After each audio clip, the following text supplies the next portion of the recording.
Hello everyone. तो ये कहानी है एक बहुत बड़ी कंपनी के प्रेसिडेंट एनाविन की और मिंत्रा की। अब इसे इम्प्रेस करने के चक्कर में वो तो इसके घर में एक गार्डनर बन के ही जाएगा।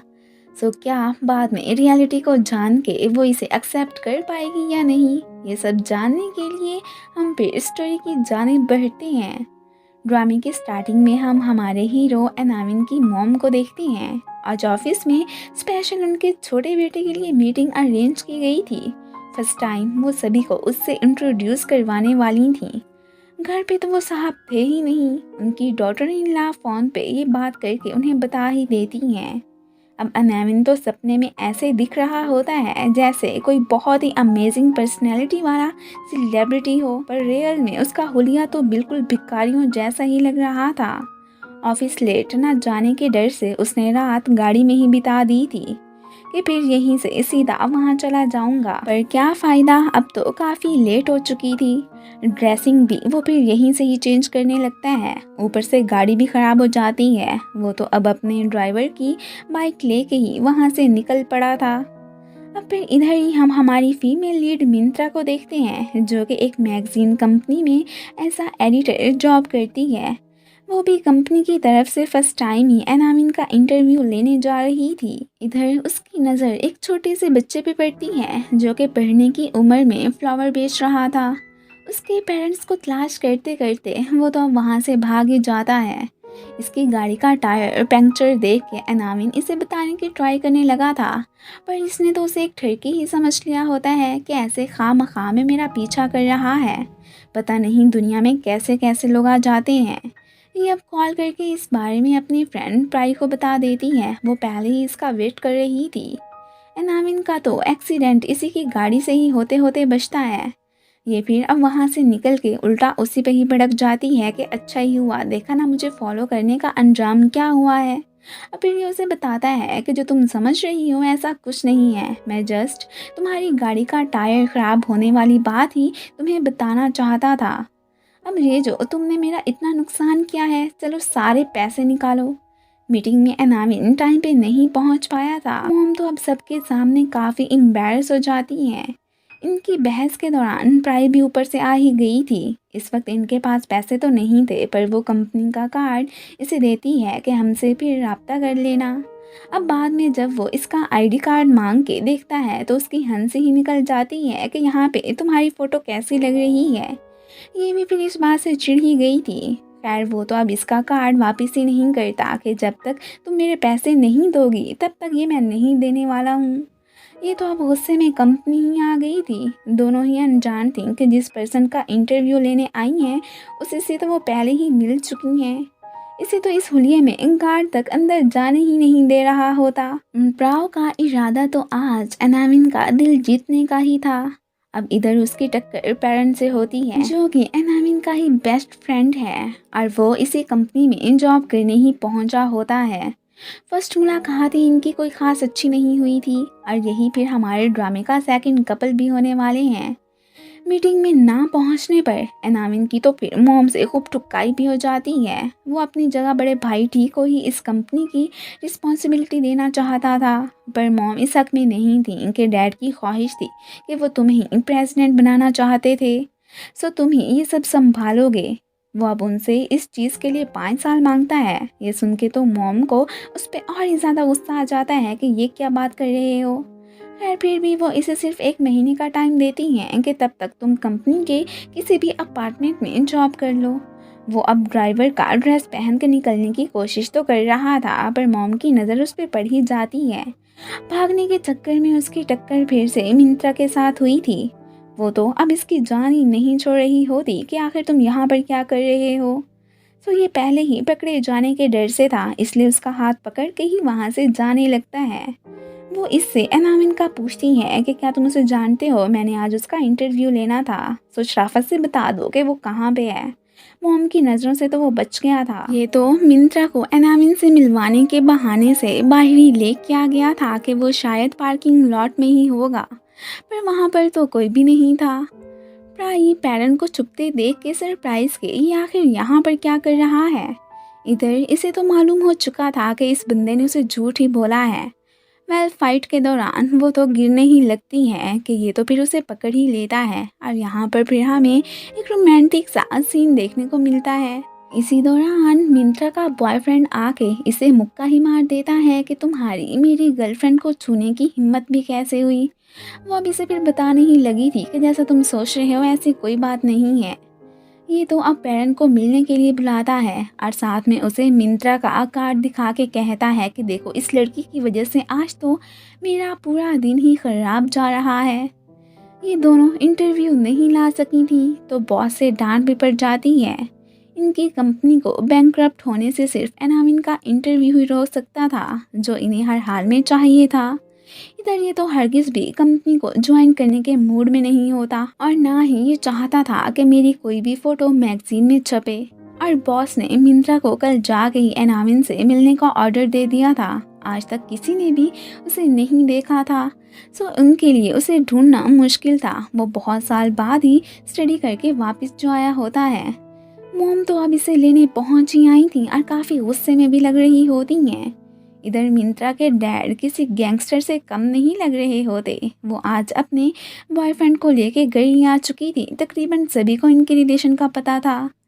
घर पे एनावन की हालत काफ़ी ज़्यादा ख़राब होती है। बेचारे को मोम से भी काफ़ी कुट पड़ जाती है कि आखिर कब तुम सुधरोगे और मेरी सारी प्रॉब्लम्स फिर सॉल्व होंगी। अब तो टीबी से कंपनी ज्वाइन करने को कहता है कि मेरी तुम फिक्र ना करो, मुझे कोई एतराज़ नहीं होगा कि तुम मेरी जगह ये रिस्पॉन्सिबिलिटी ले लोगे। पर मन से वो बेचारा तो काफ़ी दुखी लग रहा था कि मॉम को आखिर मुझ पर ट्रस्ट क्यों नहीं है।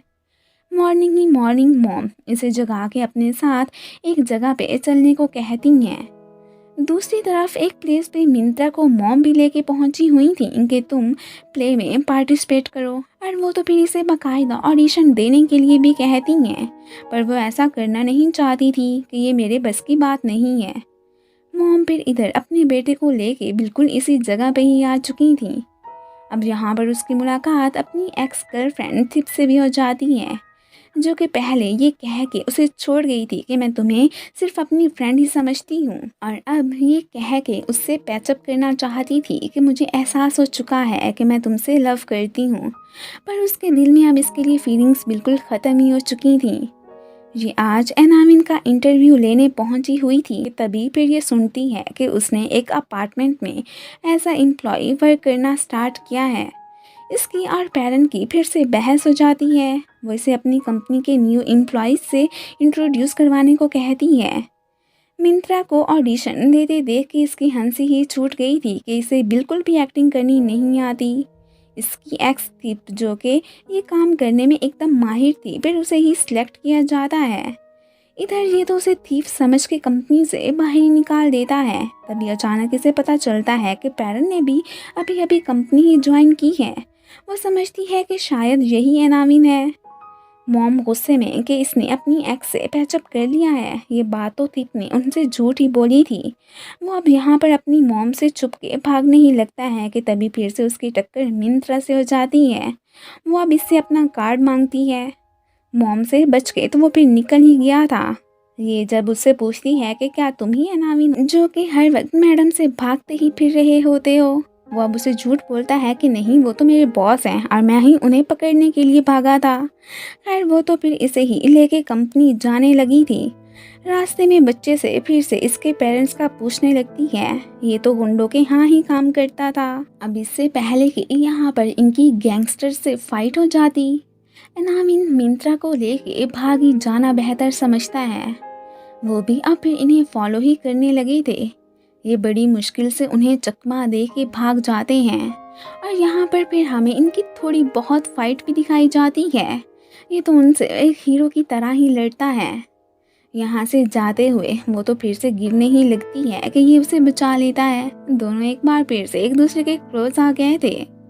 तिप तो उससे मिलने बाकायदा ऑफिस ही पहुंच आई थी। ये तो पेरेंट को फेस करने से घबरा रही थी कि पता नहीं वो मुझे इंटरव्यू भी दे पाएगा या नहीं। आखिर को हमारी मुलाकात काफ़ी ख़राब जो हो चुकी है।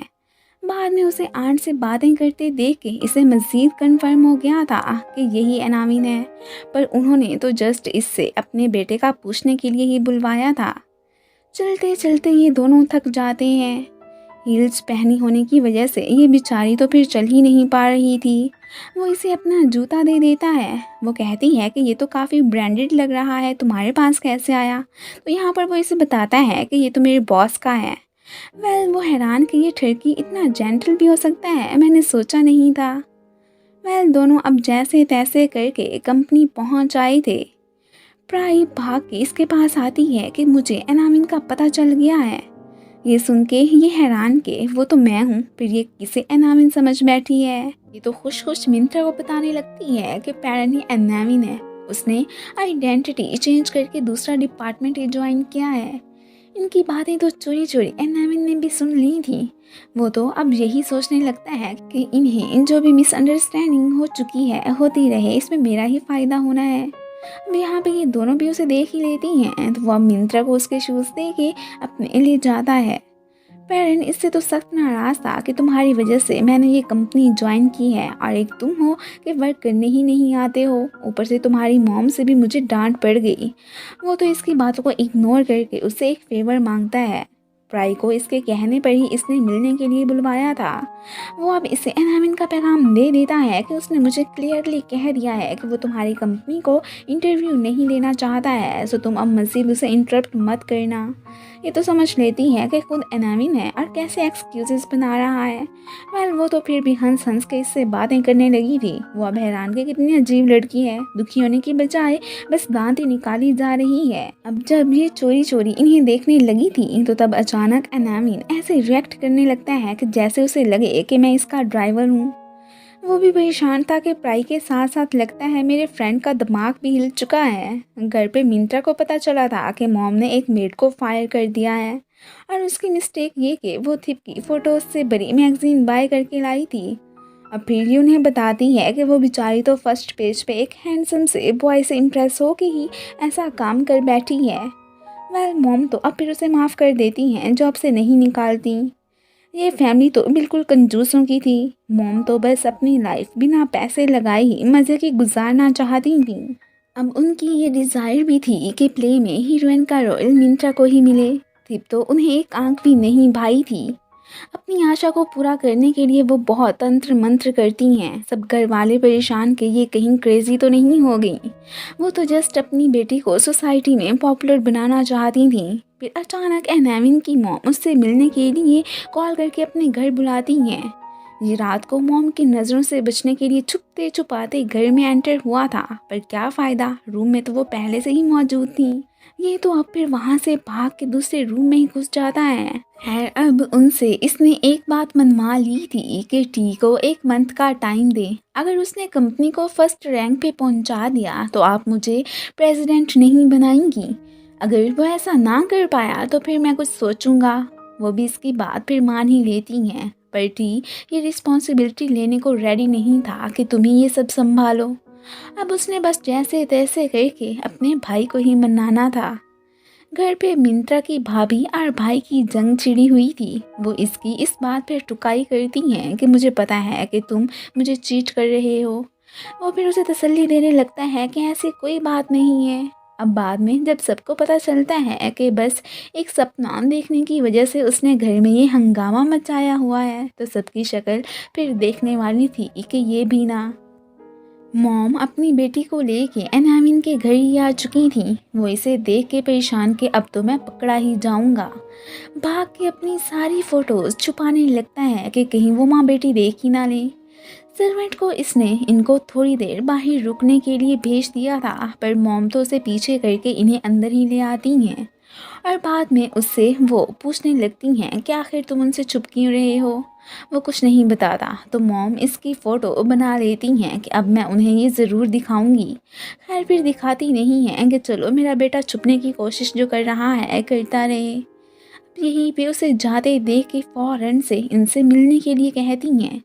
वो भी अपनी भतीजी से एक मास्क लेके यहाँ पे आ गया था और इतनी उल्टी सीधी हरकतें करने लगता है कि मॉम के साथ साथ वो माँ बेटी भी परेशान कि आखिर इसे क्या मसला है, कहीं ये पागल तो नहीं है। वो तो उल्टा इसका इंटरव्यू लेने ही आई थी।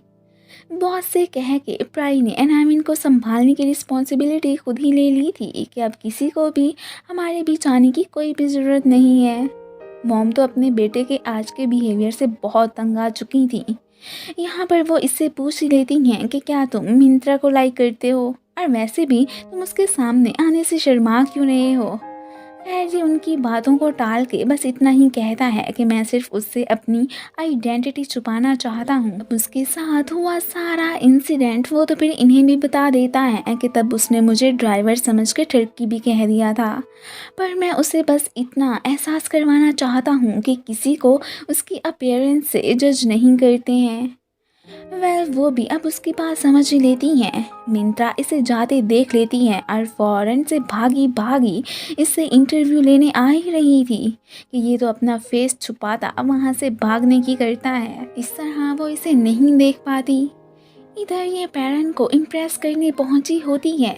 वो जितनी इससे जान छुड़ाना चाहता था ये उतनी ही उसके करीब आ गई थी। वो हैरान कि आखिर इसे मसला क्या है, ये क्यों मेरे पीछे पड़ गई है। आज तो उसने अपने क्रेजीपन की हद ही ख़त्म कर दी थी कि उसे फिर कंपनी से बाहर निकालने के लिए इसे गार्ड से बुलाने पड़ते हैं। बाद में एनामिन टी से मिलने आया था कि आपको अगर इम्प्रूव करने का एक चांस मिल रहा है तो आप इसे क्यों गंवा रहे हैं। वैसे भी मैं काम करने की बजाय गर्लफ्रेंड ढूंढ के हैप्पी लाइफ गुजारना चाहता हूँ। अब वो भी इसकी बात मान ही लेते हैं कि ठीक है तुम भी फिर 1 महीने के अंदर अंदर अपनी गर्लफ्रेंड बना के दिखाओ। ये भी अब खुश खुश फिर वहाँ से चला जाता है। पेरेंट को जब पता चलता है कि इसने जानबूझ के उसका यूज़ करके प्राई को ये एहसास दिलवाया है कि मैं ही एनामिन हूँ, वो अब अपने दोस्त से खूब लड़ाई करता है कि तुमने मेरे साथ ऐसा क्यों किया। यहाँ पर वो बेचारा तो इससे मार भी खा बैठा था। डायरेक्टर ने तो इसे ही मेन रोल देने का फैसला किया था, पर मॉम आके उसे कहती हैं कि नहीं बल्कि मेरी फ्रेंड की बेटी मिंत्रा को ही ये रोल दिया जाएगा। ये सुन के वो तो सरप्राइज रह जाता है। अब उसकी कंपनी के यहाँ पर बहुत सारे शेयर्स भी थे तो इसी वजह से वो इन्हें इनकार भी नहीं कर सकता था। और यही बात करने ही तो ये उनके यहाँ गई थी और बहुत खुश हो जाती हैं। एनामिन ने पेरेंट को बता दिया था कि मैं बस एक दफ़ा मिंत्रा के दिल में जगह बना के ये देखना चाहता हूँ कि एंड पे सच जाने के बाद उसका रिएक्शन क्या होगा कि उसने एक पुअर से लव किया और वो निकला रिच। वैसे भी इन कंजूसों की फैमिली को एक दफ़ा सबक सिखाना तो बनता है कि पैसों की वर्शिप करना अच्छी बात थोड़ी ही ना होती है। इधर गार्डनर ने एक गमला ही तोड़ दिया था और मॉम तो उसकी इस छोटी सी गलती पे उसे जॉब से ही फायर कर देती हैं। डायरेक्टर ने थिप को प्ले में विलन का रोल देने का फैसला किया था। वो तो ये बात सुन के काफ़ी गुस्सा हो जाती है कि एक दफ़ा मुझे उस लड़की का पता चल जाए से ये मेन रोल मिला है, मैंने तो उसे खूब सबक सिखाना है। इसे भी पता चल चुका था कि अब मज़ीद इसे एनामिन के पीछे भागने की ज़रूरत नहीं है। वो काम प्राई ने संभाल लिया है। ये तो खुश हो जाती है। जिस प्लेस पर एनामिन पेरेंट को लेके पहुंचा हुआ था वहीं पर ये अपने बॉयफ्रेंड के साथ भी आई होती है। ये तो आज फिर पेरेंट के साथ मिलके उसके बॉयफ्रेंड को मज़ा चखाना चाहता था कि कैसे उसने खामखा में मेरी उस दिन धुलाई कर दी थी, हालांकि मेरी कोई भी गलती नहीं थी। वो आज इसे मिंत्रा को भी दिखा ही देता है कि जिस लड़की की मैंने तुमसे बात की थी ना वो ये है। इनकी अरेंज की गई एक्ट्रेसेस अब उसके पास पहुंच आई होती हैं और ऐसे नाटक करने लगी थी कि जैसे वो इसकी गर्लफ्रेंड्स हों। वो परेशान कि आखिर ये दोनों कहाँ से टपक पड़ी, मैं तो इन्हें जानता भी नहीं हूँ। मिंत्रा उससे नाराज़ होकर फिर वहाँ से जाने लगी थी। फिर तभी रास्ते में उसे एनामिन मिलता है कि चलो आज मैं तुम्हें घर भी ड्रॉप ही कर देता हूँ। वैसे भी तुम्हारे बॉयफ्रेंड के साथ जो सारा सीन हो चुका है ना वो मैंने देख लिया है। और यहाँ पर बॉस ने मुझे ऐसा करने को कहा है, वो भी कोइंसिडेंटली यहीं पर ही आए हुए थे। फिर बाद में जब उसे पता चलता है कि वो तो इसका जस्ट फ्रेंड है और ये उसे लाइक नहीं करती है, तो अब फिर एनामिन स्माइल करने लगा था कि ज़रूर फिर अब तो मुझे एक चांस मिलेगा। ये आज उसके घर ही आ गया था। डैड इसे देख के फिर परेशान कि तुम मेरी बेटी के साथ क्या कर रहे हो। वो अब फिर इन्हें लड़ाई करने से मना करती है कि डैड जैसा आप सोच रहे हैं ऐसा कुछ नहीं है, ये तो एनामिन का ड्राइवर है और बस मुझे छोड़ने आया था। मॉम भी ऊपर से आ गई थी। अब जब ये यहाँ पे उसका आईडी कार्ड वापस करता है तो ये देख के उसे भी उस इंसिडेंट का मॉम डैड को बताना पड़ गया था कि इसने मुझसे पैसे भी मांगे थे। मॉम इस बात पे गुस्सा कि आखिर तुमने मेरी बेटी को ब्लैकमेल क्यों किया। खैर उनके यहाँ अपनी रेपुटेशन ख़राब करके वो तो फिर बड़े मज़े से वहाँ से चला जाता है। जब इसे पता चला था कि मिंत्रा की फैमिली को गार्डनर की तलाश है, तो वो अब अपने ड्राइवर से एक फेवर मांगता है कि जो भी मैं तुम्हें कहूँगा बस वही जाके सारी बातें मॉम से करनी है। ये अब उसे उनके पास ले आता है कि मेरे फ्रेंड को जॉब की तलाश है, तो आप कुछ करें। अब यहाँ पर ये भी फिर मॉम से रिक्वेस्ट नहीं करने लगा था कि वो जो आंट को एक गार्डनर की ज़रूरत है ना, तो क्यों ना इसे ही वहाँ पर पहुँचा दें, उसका फिर भला ही हो जाएगा। मॉम ने अब उसकी बात फिर इधर आंट को बता दी थी। ये भी बड़े टशन के साथ घर आ ही चुका होता है। पहले तो उसकी दुर्गति बन जाती है कि तुम खड़ूस ड्राइवर यहाँ पर क्या कर रहे हो। फिर ये उन्हें बताता है कि मुझे अपनी गलती का एहसास हो चुका है, सो जस्ट कंपनसेशन के तौर पर ही मैं यहाँ फ्री में काम करने आया हूँ, प्लीज़ मुझे माफ़ कर दो। अब वो उसके फ्रेंड की तरफ से भेजा गया था, सो ये बहुत सोचने के बाद इसे रखने का ही फैसला कर लेती हैं कि चलो फ्री में ही काम करना है ना इसने। अब इधर इसकी शामत मिंत्रा के हाथों ही आई होती है कि आज तुम मुझे तंग करने फिर से आ गए हो, चलो निकलो मेरे घर से। वो इस पे बहुत ही ज़्यादा गुस्सा करती है।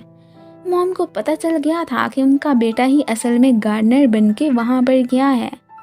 यहाँ पर मिंत्रा ने इसके पीछे डॉगी लगाने का फैसला किया होता है और साथ में इसे भी पकड़ने ही लगती है। उससे बचते बचते ये बेचारा सीधा पूल में ही जा गिरा था। मॉम को भी एनाविन का वहाँ काम करने से कोई भी एतराज़ नहीं था कि चलो जो सबक मैं आज तक उसे नहीं सिखा पाई हूँ वो अब मिंत्रा ही सिखाएगी। अब फिर मेरा बेटा उसके हाथों अच्छे से कंट्रोल हो पाएगा। वैसे भी वो दिन ब दिन मेरे हाथों से निकलता ही जा रहा था। एनाविन तो अब फिर पूल से निकल ही आया होता है।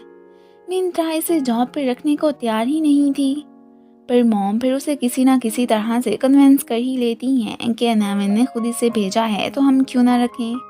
ये बात मिंत्रा ने ब्राई को भी बता दी थी कि एनाविन ने अपने ड्राइवर को हमारे घर में काम पर रखा है। वो तो ये सुन के सरप्राइज रह जाती है। वह अपने बॉयफ्रेंड वाली बात भी वो इसे शेयर कर ही देती है। तो अब ब्राई ने तो उसे बस मैक्स से ब्रेकअप करने का ही मशवरा दिया था कि बाकी फिर तुम्हारी मर्जी। खुद तो इसने हर हाल में पेरेंट के दिल में जगह बनाने का ही डिसाइड कर लिया होता है। वो भी अपोलोजाइज के तौर पे इसके लिए बुके ही भेजता है। ये मैडम तो फिर पेरेंट को फॉलो करने पहुंची होती है। डैड को एनाविन जरा भी पसंद नहीं आया था। वो चाहते थे कि बस मेरी वाइफ इसे घर से बाहर निकाल दें। वो तो इसके खिलाफ उन्हें खूब भड़का भी देते हैं। पेरिन अपने अपार्टमेंट पहुंच आया था और ये भी आज उसका पीछा करते करते इधर ही आ जाती हैं कि आखिर कब तक ये मुझसे अपनी आइडेंटिटी छुपा पाएगा। पेरिन ने इसे देख लिया था और ये पूछ भी बैठा होता है कि आखिर तुम्हें क्या मसला है, तुम इधर क्यों आई हो।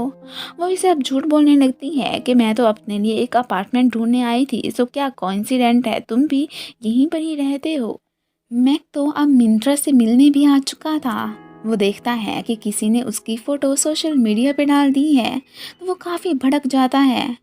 वह अचानक जब उसकी नज़र एनाविन पे पड़ती है तो वो हैरान कि ये पर्सन आखिर यहाँ पर क्या कर रहा है। और अब जब ये उसे बताती है कि हमने इसे यहाँ काम पे रखा है, तो वो मिंत्रा पे गुस्सा करने लगा था कि ये तो मुझे एक आंख भी नहीं भाता, सो तुमने मुझे बिना बताए इसे यहाँ पर क्यों रखा। वो इससे अब ब्रेकअप कर लेती है तो मैक अब फिर एनाविन को मुक्का ही मार देता है कि ज़रूर इसकी वजह से ही तुमने मेरे साथ ऐसा किया है। वो तो फिर वहाँ से चला गया था, कोई तमाशा ना हो इसलिए ये भी फिर चुप ही कर जाता है। फिर नेक्स्ट सीन में हम देखते हैं कि ये तो अपने गार्डन में से ही बहुत ही ब्यूटीफुल फ्लावर्स लेने आ चुका था।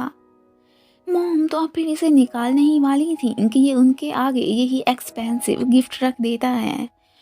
अब तो फिर उन्होंने अपना प्लान गिव अप कर दिया था और ये देख के ये फिर स्माइल ही करने लगता है। तिप को जब पता चलता है कि उसकी जगह मिंत्रा को ही मेन रोल दिया गया है, तो वो अब फिर इसे हर हाल में सबक सिखाने का ही सोचती है। मॉम ने अपने बेटे को प्ले में हीरो का रोल दिलाने का सोचा था, पर ये साफ मना कर देता है। मिंत्रा की आवाज़ सुन के ये एक जगह पे चुप गया था और साथ में पेरेंट को कॉल करके अपनी हेल्प करने के लिए बुलवाता है। उसे जाते देख के ये भी गाड़ी में घुसी गई थी कि मुझे भी लेते जाओ, पर पेरेंट उसे वहाँ से निकाल देता है कि तुम आखिर मेरा पीछा क्यों नहीं छोड़ रही हो। ये तो अब वहाँ से निकल ही नहीं रहा था। इसे भी पता चल चुका था कि एनाविन चेंजिंग टेंट में है, पर वो हैरान कि आखिर ये बाहर क्यों नहीं निकल रहा। वो तो टेंट्स में थी, फिर वहाँ से भागने की ट्राई करने लगता है। ये देख के सभी सरप्राइज। ऊपर से मिंत्रा पहुँच गई थी कि आखिर तुम्हें मसला क्या है जो यूं फेस छुपाते फिर रहे हो। वो अब उसे डांट देता है कि मेरी मर्जी मैं जो करूँ, तुम मुझे लेक्चर देने की बजाय जाकर अपना काम करो। ये सुन के वो तो फिर सैड ही हो जाती है। टेंट को हिलते देख के ये हैरान कि आखिर यहाँ पर कौन है। सभी लोग हीरो और हीरोइन के आने का वेट ही कर रहे होते हैं। तभी एनावन की यहाँ पर धमाकेदार एंट्री होती है। ये देख के सभी की शक्लें देखने वाली थी कि इसने तो हमारी कॉन्फ्रेंस का कबाड़ा ही कर देना है। अब ये सब फिर बड़ी मुश्किल से इस सिचुएशन को हैंडल करने की कोशिश करते हैं और इसे भी बाहर निकलने को कहा जाता है। खिड़की के पास पेरेंट तो ये सीन देख के स्माइल ही कर रहा होता है कि आज तो सब फिर इसका फेस देख ही लेंगे। मिंत्रा भी रेडी होके आ चुकी थी। वो तो अब फिर जल्दी से मास्क पहन के बाहर निकल आता है। अब तो डायरेक्टर परेशान के बस ये प्ले अब ख़त्म होकर ही रह जाएगा। सभी सरप्राइज तो थे कि आखिर इसने ऐसा क्यों किया है। अब इसे इधर देख के प्राई खुश के देखो हमारी फेट मिली हुई है। वो इसे बताता है कि अब तो तुम यकीन कर लो कि मैं एनामी नहीं हूँ, वो अंदर खड़ा है। पर वो तो अभी भी इसकी बातों पे यकीन नहीं करती कि वो तुमने ज़रूर फेक ही भेजा होना है। मॉम ने इसे अपना फेस सबको दिखाने को कहा था, पर ये साफ इनकार करके अपना कुछ फ़ोटोशूट करवा के वहाँ से चला ही जाता है। घर आके वो फिर उन्हें कह देता है कि सॉरी मॉम, मैं ये रोल प्ले नहीं कर सकता हूँ। इधर इसने भी एनाविन के साथ काम करने से मना कर दिया था। पर अब मॉम डैड उसके पास जाके इमोशनली ब्लैकमेल करने लगते हैं कि देखो बेटा, अगर तुम फेमस हो गई तो तुम्हारी कंपनी को भी इससे फ़ायदा होगा और हमें भी। अब सिर्फ हमारी उम्मीदें तुमसे ही जुड़ी हैं। खैर वो उनकी बात अब फिर मान ही जाती है। इन्हें लग रहा था कि जैसे एनाविन इसे लाइक करता है तभी तो हमारे घर में उसने फिर फौरन से अपना ड्राइवर भी भेज दिया था। इधर मॉम ने इसे मना ही लिया था, पर वो अब परेशान तो होता है कि आखिर मैं सबके सामने यही फेस लेके कैसे जाऊंगा। कि अभी तो मैं सबको अपनी रियलिटी का शौक नहीं दे सकता हूँ, मुझे उसके लिए कुछ टाइम चाहिए। इन दोनों को बॉस से काफ़ी डांट पड़ जाती है कि कल तुम दोनों एनाविन के साथ थी तो उससे एक इंटरव्यू तक नहीं ला सकी। अब यहाँ पर फिर प्राई उन्हें कहती है कि डोंट वरी, तब तो असली वाले एनाविन ने वहाँ पर फेक वाले को ही भेजा था। अब मैं बहुत जल्दी उससे इनकाउंटर करके आप लोगों को वो ला के दूंगी जो आपको चाहिए। एनाविन के लिए पेरेंट ने मेकअप आर्टिस्ट का अरेंज कर लिया था। ये भी अब थोड़ी बहुत चेंजिंग करके सबके सामने जाने को रेडी हो चुका था कि अब कोई मुझे नहीं पहचान पाएगा। मैक इससे मिलने आया होता है।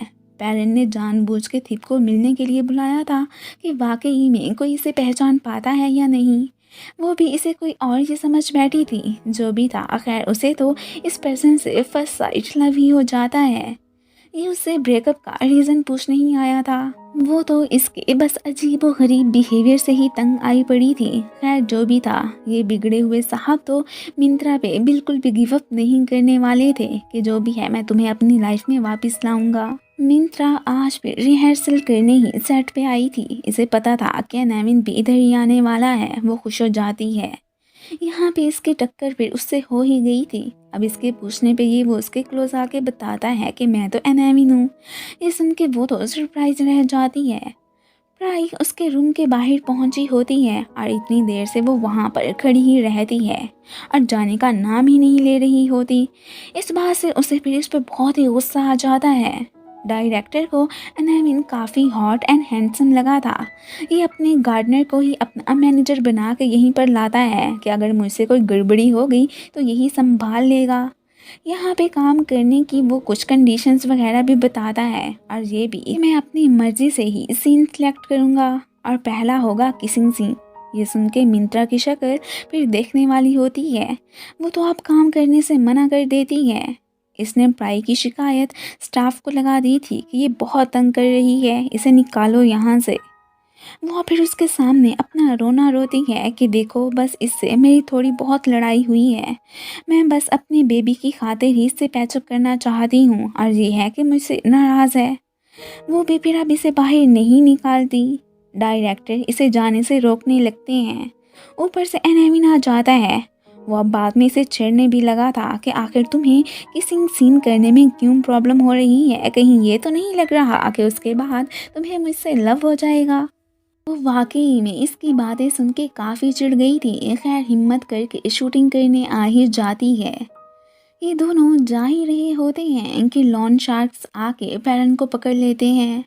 वो अब इसे कहता है कि देखो अब पता चला ना, मैं नॉर्मल और एक गरीब पर्सन हूँ, एनामिन नहीं। लॉन शार्क इसे पैरन की वाइफ समझ के उसके बदले में पैसे देने को कहते हैं।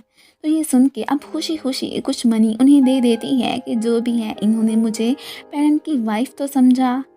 इधर इसने पहले सीन में ही उसे हक कर लिया था। वो अब हैरान के ऐसा तो स्क्रिप्ट में था ही नहीं।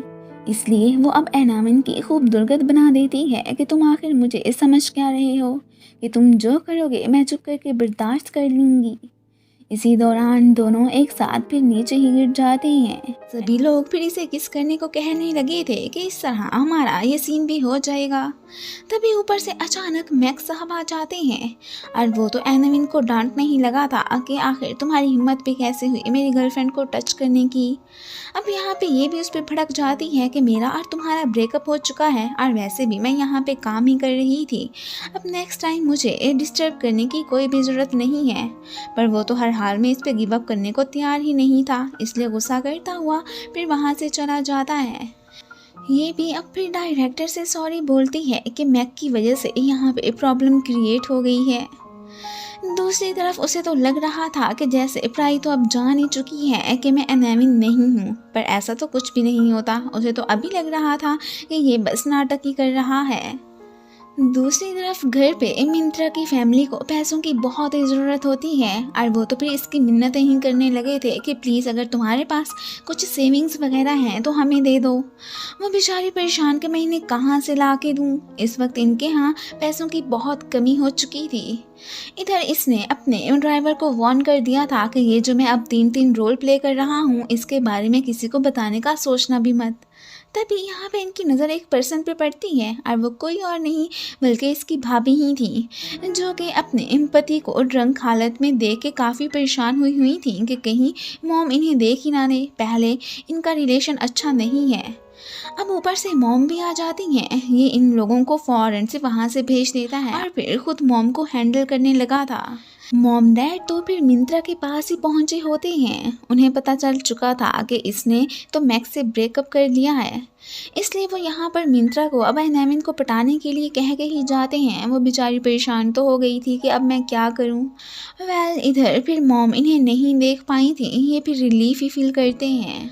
प्राई अब मिंत्रा से मिलने आ चुकी थी। वो यहाँ पर इसे अपनी सिचुएशन का बताती है और साथ में कोई मशवरा भी मांगती है। वो इसे कहती है कि तुम हार्ड वर्क करके और ही ज़्यादा पैसे कमाओ, इस तरह मॉम डैड के कहने पे तुम्हें एक रिच गाय को पटाना भी नहीं पड़ेगा। वो तो फिर ये सुन के खुशी हो जाती है एंड साथ में इतना अच्छा मशवरा देने पे उसे थैंक्स कहती है। नेक्स्ट डे इसने अपने भाई को अपने साथ खाने के लिए कहा था, पर वो तो इग्नोर करके वहाँ से जाने लगता है। अब इसे भी उस पर गुस्सा ही आ गया था कि आपको मसला क्या है। एंड देन इन दोनों भाइयों की इधर लड़ाई ही हो जाती है। अब ये सारा सीन तो मॉम भी देख चुकी थी। वो तो फिर इनको लड़ाई करने से मना करती हैं और बाद में अपनी फैमिली की एक मीटिंग बुलाती हैं। इधर टी ने तो फैसला कर लिया था कि मैंने तो जॉब से रिज़ाइन ही कर देना है। तो मॉम भी फिर उसे कहती हैं कि ठीक है, अगर तुम्हें अपनी एबिलिटीज़ पे शक है तो बेशक ऐसा कर दो। इस बात पे वो फिर शर्मिंदा ही होके रह गया था। मॉम तो उसे फिर सोचने का टाइम तक दे देती हैं। इधर मैक ने एनामिन की सारी फैमिली की इंफॉर्मेशन निकलवा के देख ही ली होती है। अब जब इधर इसे पता चलता है कि डैड तो स्पेशल मैक से मिलने गए हैं तो वो सरप्राइज रह जाती है कि आखिर उनका वहाँ पे क्या काम। एक्चुअली में डैड तो उससे पैसे मांगने ही गए थे और यहाँ पर तो वो इसे ये भी अश्योर करवाते हैं कि मैं तुम्हारा और मिंत्रा का पैचअप करवा के ही रहूँगा। आज डैड तो काफ़ी स्ट्रेंज भी बिहेव कर रहे थे। यहाँ पे यॉट को शक तो होने लगता है कि डैड कुछ ना कुछ तो ज़रूर कर रहे हैं। वो आज के दिन इन्हें फॉलो करने का सोचता है। दूसरी तरफ टी ने फाइनली कंपनी वापस ज्वाइन करने का डिसाइड कर लिया था। मॉम भी आज उसे हगी कर लेती हैं और साथ में इसे अप्रिशिएट भी करती हैं। वो भी एक्साइटेड होके फिर ऑफिस जाने लगा था। इसे तो यकीन था कि अब की बार मैं तो अपनी कंपनी को नंबर 1 रैंक पे ले आके ही रहूँगा। प्राई ने पैरन वाली बात मिंत्रा से भी कर ही दी थी। वो भी कंफ्यूज हो जाती है एंड देन उसे एक आइडिया आता है कि क्यों ना हम उसकी इंफॉर्मेशन निकलवा के देख लेते हैं। अगर वहाँ पे उसका नाम एनाविन ही रजिस्टर हुआ तो हमें पता चल जाएगा कि वो वाकई ही में एनाविन है एंड जो मेरे साथ वर्क कर रहा है वो फेक है। इधर आज तो अपार्टमेंट में इसने एनाविन को मिलने के लिए ही बुलवा लिया होता है। इधर स्टाफ तो इन्हें कोई भी इंफॉर्मेशन देने को तैयार ही नहीं होता। अब फिर इसे एक याद आता है कि क्यों ना हम इलेक्ट्रिसिटी बिल पे नाम देख लें। अब जबकि वो तो फिर एनाविन की प्लेस पे ही रह रहा था तो जाहिर है वहाँ पे एनाविन का ही नाम लिखा होता है। ये तो अब श्योर हो जाती है कि ज़रूर पैरन ही एनाविन है। इधर इनकी आवाज़ें सुन के वो दोनों ही छुपने लगे थे, पर अचानक यहाँ पे उसकी नज़र फिर इस पे पड़ी जाती है। वो इसको पकड़ने के लिए भागी ही थी एंड देन इसे पकड़ ही लेती है कि तुम यहाँ पे क्या कर रहे हो।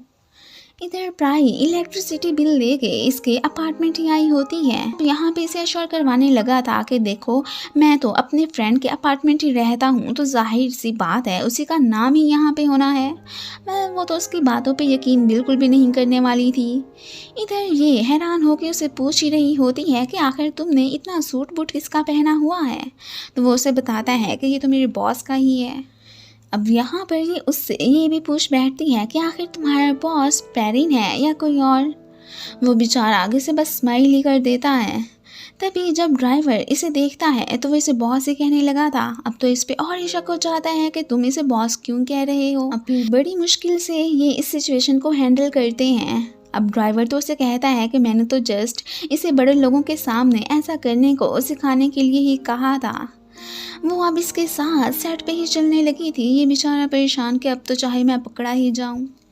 ये अब उसकी बातों पे बिलीव नहीं कर रही थी। तो पैरन ने भी सोच लिया था कि ठीक है अगर ऐसा चलता है तो चलने देता हूँ।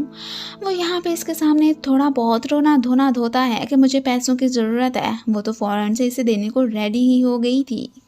इधर सेट पे आके दोनों चेंज करने के लिए वॉशरूम में घुस जाते हैं। इधर जब डायरेक्टर को पता चलता है कि एनाविन तो इधर आ चुका है वो तो अब फिर उसे देखने जाने ही लगते हैं। वो इनकी वॉशरूम से आवाज़ें सुनता है। तब तो वो यही समझने लगा था कि जैसे कि ये दोनों गए हैं। वो तो अब मैनेजर को इग्नोर करके वहाँ से चला जाता है।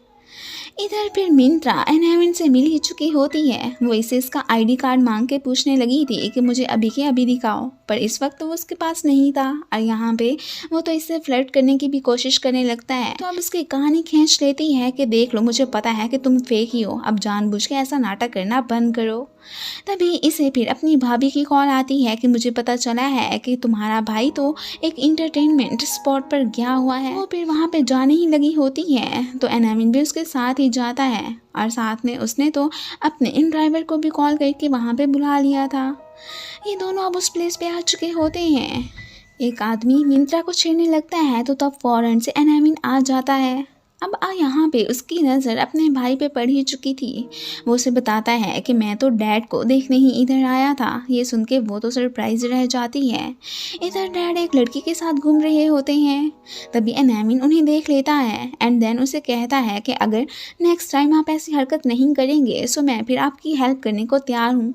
मॉन को लग रहा था कि अंदर जैसे उसके हस्बैंड हैं, पर वो उसे कहती है कि नहीं अंदर डैड हैं। इधर डैड ने उसे प्रॉमिस कर लिया था कि आइंदा मैं ऐसा कुछ नहीं करूँगा। तभी वो इसकी हेल्प करने को तैयार हो जाता है। इधर फायर का सुन के सब लोगों में भगदड़ मच गई थी। इसी दौरान डैड भी वहाँ से निकल जाते हैं। अब जबकि इसने डैड की शर्ट पहन ली थी तो इसलिए मिंत्रा इसे ही पकड़ लेती है। बाद में वो इन्हें झूठ बोल देता है कि एक्चुअली में मुझे पार्ट टाइम जॉब चाहिए थी तभी मैं वहाँ पे गया था। और साथ में इन्हें ये भी कह देता है कि डैड मुझे रोकने के लिए ही उधर आए थे और यॉर तो बस फिर अपने डैड को फॉलो करते करते इस तरह इन्हें किसी पे भी शक नहीं हो पाता। डैड ने बाद में इससे पूछ लिया था कि मैंने ये शर्ट तो एनाविन को दी थी पर तुमने कैसे पहन ली। तो वो उसे बताता है कि बॉस ने जल्दी में फिर मुझे ही दे दी थी एंड देन खुद वहाँ से चले गए थे। अब वो इसकी बात पे फिर यकीन कर ही लेते हैं। बाद में मिंत्रा इसके पास आके कहती है कि तुम्हें जितने भी पैसों की ज़रूरत है मैं देने को तैयार हूँ, पर ये लेने से मना कर देता है। एंड साथ में उसे इतना भी पता चल चुका था कि मिंत्रा बहुत ही अच्छी लड़की है। बाद में मेड से उसे पता चलता है कि आजकल इनकी पूरी फैमिली ही पैसों के लिए बहुत परेशान है। बेचारी एक मिंत्रा ही है जो कि इन्हें पैसे कमा के देती है। अब इसे तो उसके लिए बहुत बैड फील होता है। इधर ये इसके लिए मनी लेके आ चुकी थी और साथ में इसे कहती है कि तुम्हें अब मुझे इंटरव्यू भी देना होगा। वो तो फौरन से मान गया था। इधर घर पे ये तो मिंत्रा को फ़ोन पे बात करते सुन लेता है एंड देन उसे पता चल चुका था कि वाकई में इसे पैसों की बहुत ज़रूरत है। वो तो अब किसी पार्ट टाइम जॉब की तलाश में ही थी। अब फिर ये उसकी हेल्प करने का सोचता है। एमिन मिंत्रा को सैड देख के उसे चीयर अप करने का सोचता है। उसकी क्रेजी हरकतों की वजह से ना सिर्फ उसका मूड ठीक हो जाता है बल्कि वो तो इसमें खो ही गई थी। प्रॉमिस के अकॉर्डिंग वो तो एनामिन को उसे पैसे भी दे देती है कि तुम्हें इनकी ज़रूरत थी ना। यहाँ पे ये फिर मन में सोचने लगा था कि अगर इसकी काइंडनेस का मुझे पहले पता होता मैं कभी भी ये तीन रोल बिल्कुल भी प्ले नहीं करता। अब जो होना था वो तो हो गया। इसके स्ट्रेस को कम करने के लिए वो तो बाकायदा इसे एक पौधा भी देता है जो लेके वो तो फिर बहुत ही खुश हो गई थी। ऑफिस में टी को इतना इनर्जेटिक देख के एनामिन उसे तो खूब अप्रिशिएट करता है। वो तो आज अपने भाई से एक फेवर ही मांगने आया था। मिंत्रा जब ऑफिस आती है तो उसे पता चलता है कि एनामिन की तरफ से हमें कॉल आई है। वो आज उसे ऑफिस में बुला के इंटरव्यू देने का कहता है। इधर बॉस एक्साइटेड के एनामिन हमें इंटरव्यू देने आ रहा है। ब्राई ने आज पेरेंट को जो ऑफिस बुलाया था। इसे उधर देख के एनामिन फिर चुप नहीं लगता है कि इतनी जल्दी आ गई। तिप्पी इधर इसे देख ही लेती है। वो अपनी चमची के साथ यहाँ पे आई थी। इसे मिंत्रा की तरफ देखता देख के वो तो फिर बहुत ही जेलस फील करने लगती है। बॉस को एनामिन की कॉल आई थी कि अगर तुम चाहते हो कि मैं तुम लोगों की कंपनी में इन्वेस्टमेंट करूं तो मिंत्रा को मेरी फैमिली का इंटरव्यू लेने को कहो। ये इधर एनामिन को देखने आई थी। टी को एनामिन ने बताया था कि आज उसका इंटरव्यू लेने कोई लड़की आएगी तो वो उसके लिए रेडी था।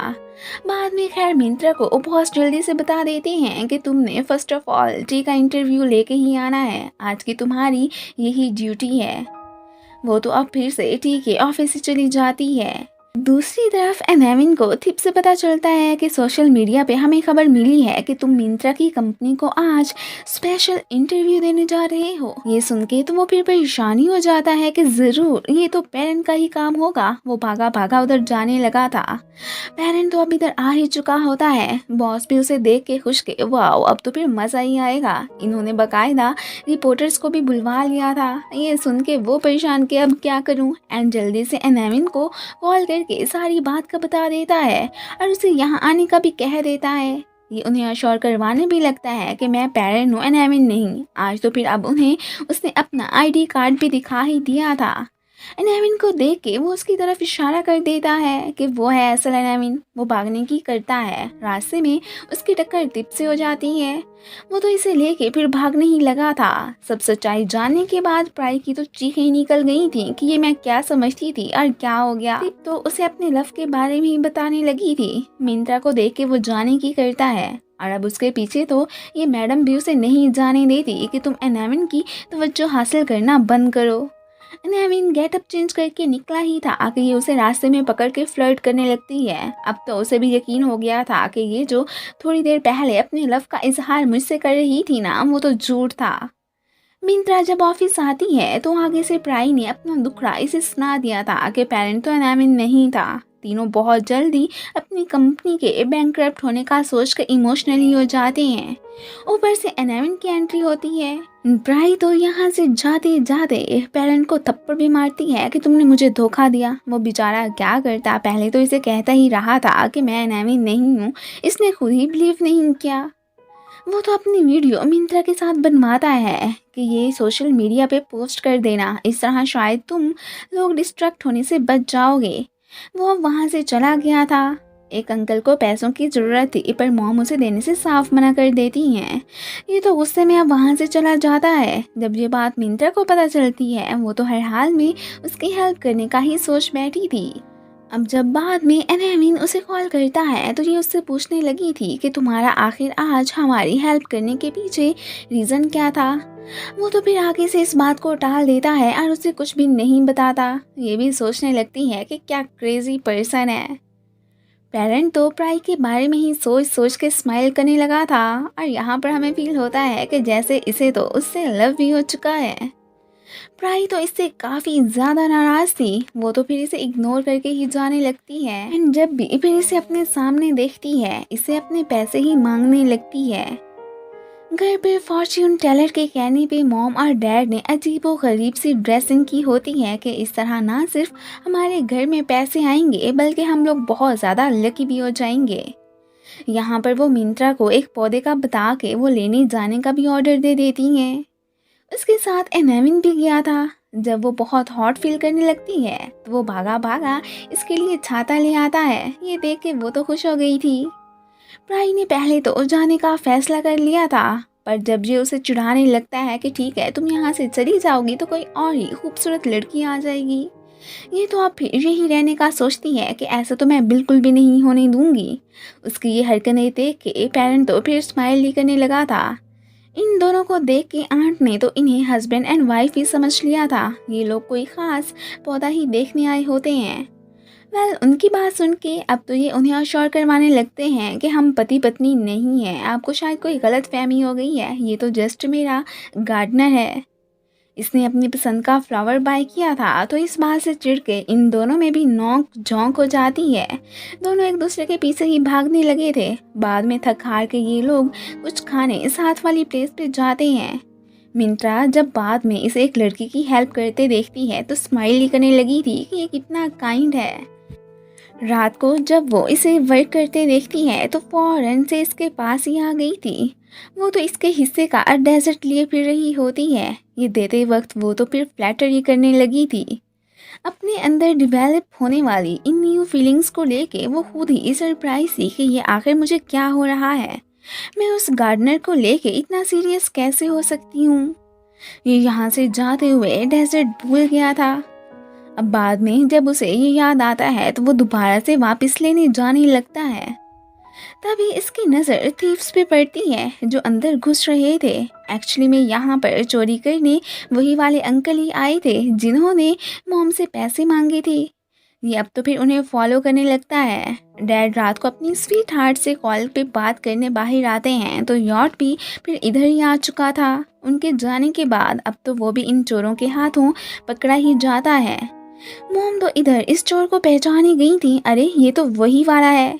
इनसे छुपते छुपते वो मिंत्रा के रूम में ही जा घुसा था। ये सब परेशान के कहीं वो उसे हर्ट ना कर दे। अब तो फिर एनामिन उसकी टेंशन लेके जल्दी से कोई रास्ता तलाश करने लगता है। मिंत्रा तो इधर उसकी हेल्प करने का सोचती है एंड ये भी कि तुम्हारे बारे में मैं मॉम से बात करूंगी, सो प्लीज़ मुझे नुकसान पहुंचाने की कोशिश मत करना। पर वो तो अब की बार हरगिज़ भी इसकी मॉम को माफ़ नहीं करने वाला था। जैसे तैसे करके एनामिन भी आ ही चुका होता है।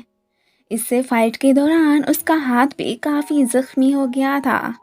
ये देख के वो तो फिर परेशानी हो जाती है। इतने में ऊपर से मिंत्रा के पेरेंट्स आके इन अंकल को पकड़ लेते हैं। ब्लड देख के एनामिन तो बेहोश ही हो गया था। नेक्स्ट डे प्राई पेरेंट्स से बहुत अच्छे से बात करती है। वो हैरान कि इसे क्या हो गया है। ज़रूर इसके माइंड में कोई ना कोई तो खिचड़ी पकी रही होनी है और मैं उसका पता चला के रहूँगा। डैड ने मैक को फ़ोन करके कल मिंत्रा पे हुए अटैक का बता दिया था। वो तो मिलने जाने का सोचता है। एनामिन रात को घर जाने की बजाय इधर ही सो गया था। मिंत्रा स्पेशल उसके लिए सूप बना के लाई थी। वो अब उसके सामने बड़ा भोला बनने की नाटक करता है कि मेरे हाथ पे तो चोट लगी है तो मैं ये कैसे पीऊं। अब मिंत्रा अपने हाथों से उसे पिलाने लगी थी। ये देख के तो वो तो फिर बहुत ही खुश हो जाता है। मॉम ऊपर से आके फिर उन्हें देख लेती हैं। एनामिन तो फौरन से नीचे हो गया था। अब उन्होंने मिंत्रा को वहां से जाने को कह दिया था कि इसे मैं खुद ही संभाल लूंगी। वो एनामिन को ये पिलाने के साथ साथ आईना के बाद उसे अपनी बेटी से दूर रहने को भी कह देती हैं कि तुम बहुत पुअर हो। वो तो एनामिन जैसे रिच पर्सन को ही डिजर्व करती है। उसे क्या पता कि डेटन ही तो एनामिन है। ये भी अब बड़े एक्शन के साथ जाने लगता है कि मैं एनामिन को बताऊंगा कि तुम लोग रिच पीपल्स को ज़्यादा लाइक करते हो ना कि पुअर को। यही सब देखने के लिए ही तो उसने मुझे यहाँ पे भेजा था। अब तो मोम को अपनी पड़ जाती है। वो कहने लगती है कि मैं तो जस्ट तुम्हारे साथ मजाक कर रही थी, तुम मेरी बेटी से जितना मिलो मैं कुछ नहीं कहूँगी। और साथ में ये सब तो वो एनामिन को उसे ना ही बताने को कहती हैं। मैक भी इधर आ चुका था। वो इसके बजाय रिटर्न को ही ज़्यादा इम्पोर्टेंस देती है तो वो काफ़ी गुस्सा हो गया था कि यहाँ के लोग तो पहले बिल्कुल भी ऐसे नहीं थे, अब ये गरीबों की इतनी केयर कब से करने लग गए। मॉम तो अब डटन की ही फेवर करती हैं। आखिर को उसने उसे इम्प्रेस जो करना था ताकि एनाविन को ये कुछ ना बताए। थी पेरेंट को खुद को उसके दूसरे फ्रेंड से मिलवाने के लिए कहती है, जो कि इसकी नज़र में वो रिच एडम और मिंत्रा की नज़र में एनाविन था। डैड को तो बस मैक्स से पैसे चाहिए होते हैं, इसलिए वो हर हाल में अपनी बेटी के साथ उसका पैचअप करवाने को तैयार थे। वो भी उनसे एक फेवर मांगता है। पेरिन अपना दुखड़ा एनेविन को सुना रहा था कि कैसे प्राय अजीब सा बिहेव कर रही है, पर कोई नहीं, मैं भी पता चुना के रहूंगा कि वो आखिर क्या प्लान्स बना रही है। मिंत्रा भी क्यूरियस थी कि क्या इसने वाकई में पेरेंट को माफ़ कर दिया है, तो वो अब उसे बता ही देती है कि मैंने तो ये सब जस्ट बदला लेने के लिए ही रेडी किया है। वो उसे अपने प्यार के जाल में फंसा के और बाद में उसे छोड़ने का ही फैसला कर चुकी थी। अब वो इतनी ईजिली उसे माफ़ थोड़ी ही ना कर सकती थी। एडम बन के एनेविन अब इससे मिलने आ चुका था। वो तो इसे प्रॉमिस भी लेता है कि आइंदा के बाद तुम कभी एनेविन को तंग नहीं करोगी। अगर मेरे साथ कोई ताल्लुक रखना है तो तुम्हें ऐसा ही करना पड़ेगा। यहाँ पे तो वो भी फिर मान ही जाती है। मिंत्रा को कुछ लोगों ने किडनैप कर लिया था। ये परेशान कि वो अभी तक सेट पे क्यों नहीं पहुंची। अभी तक तो उसे आ जाना चाहिए था।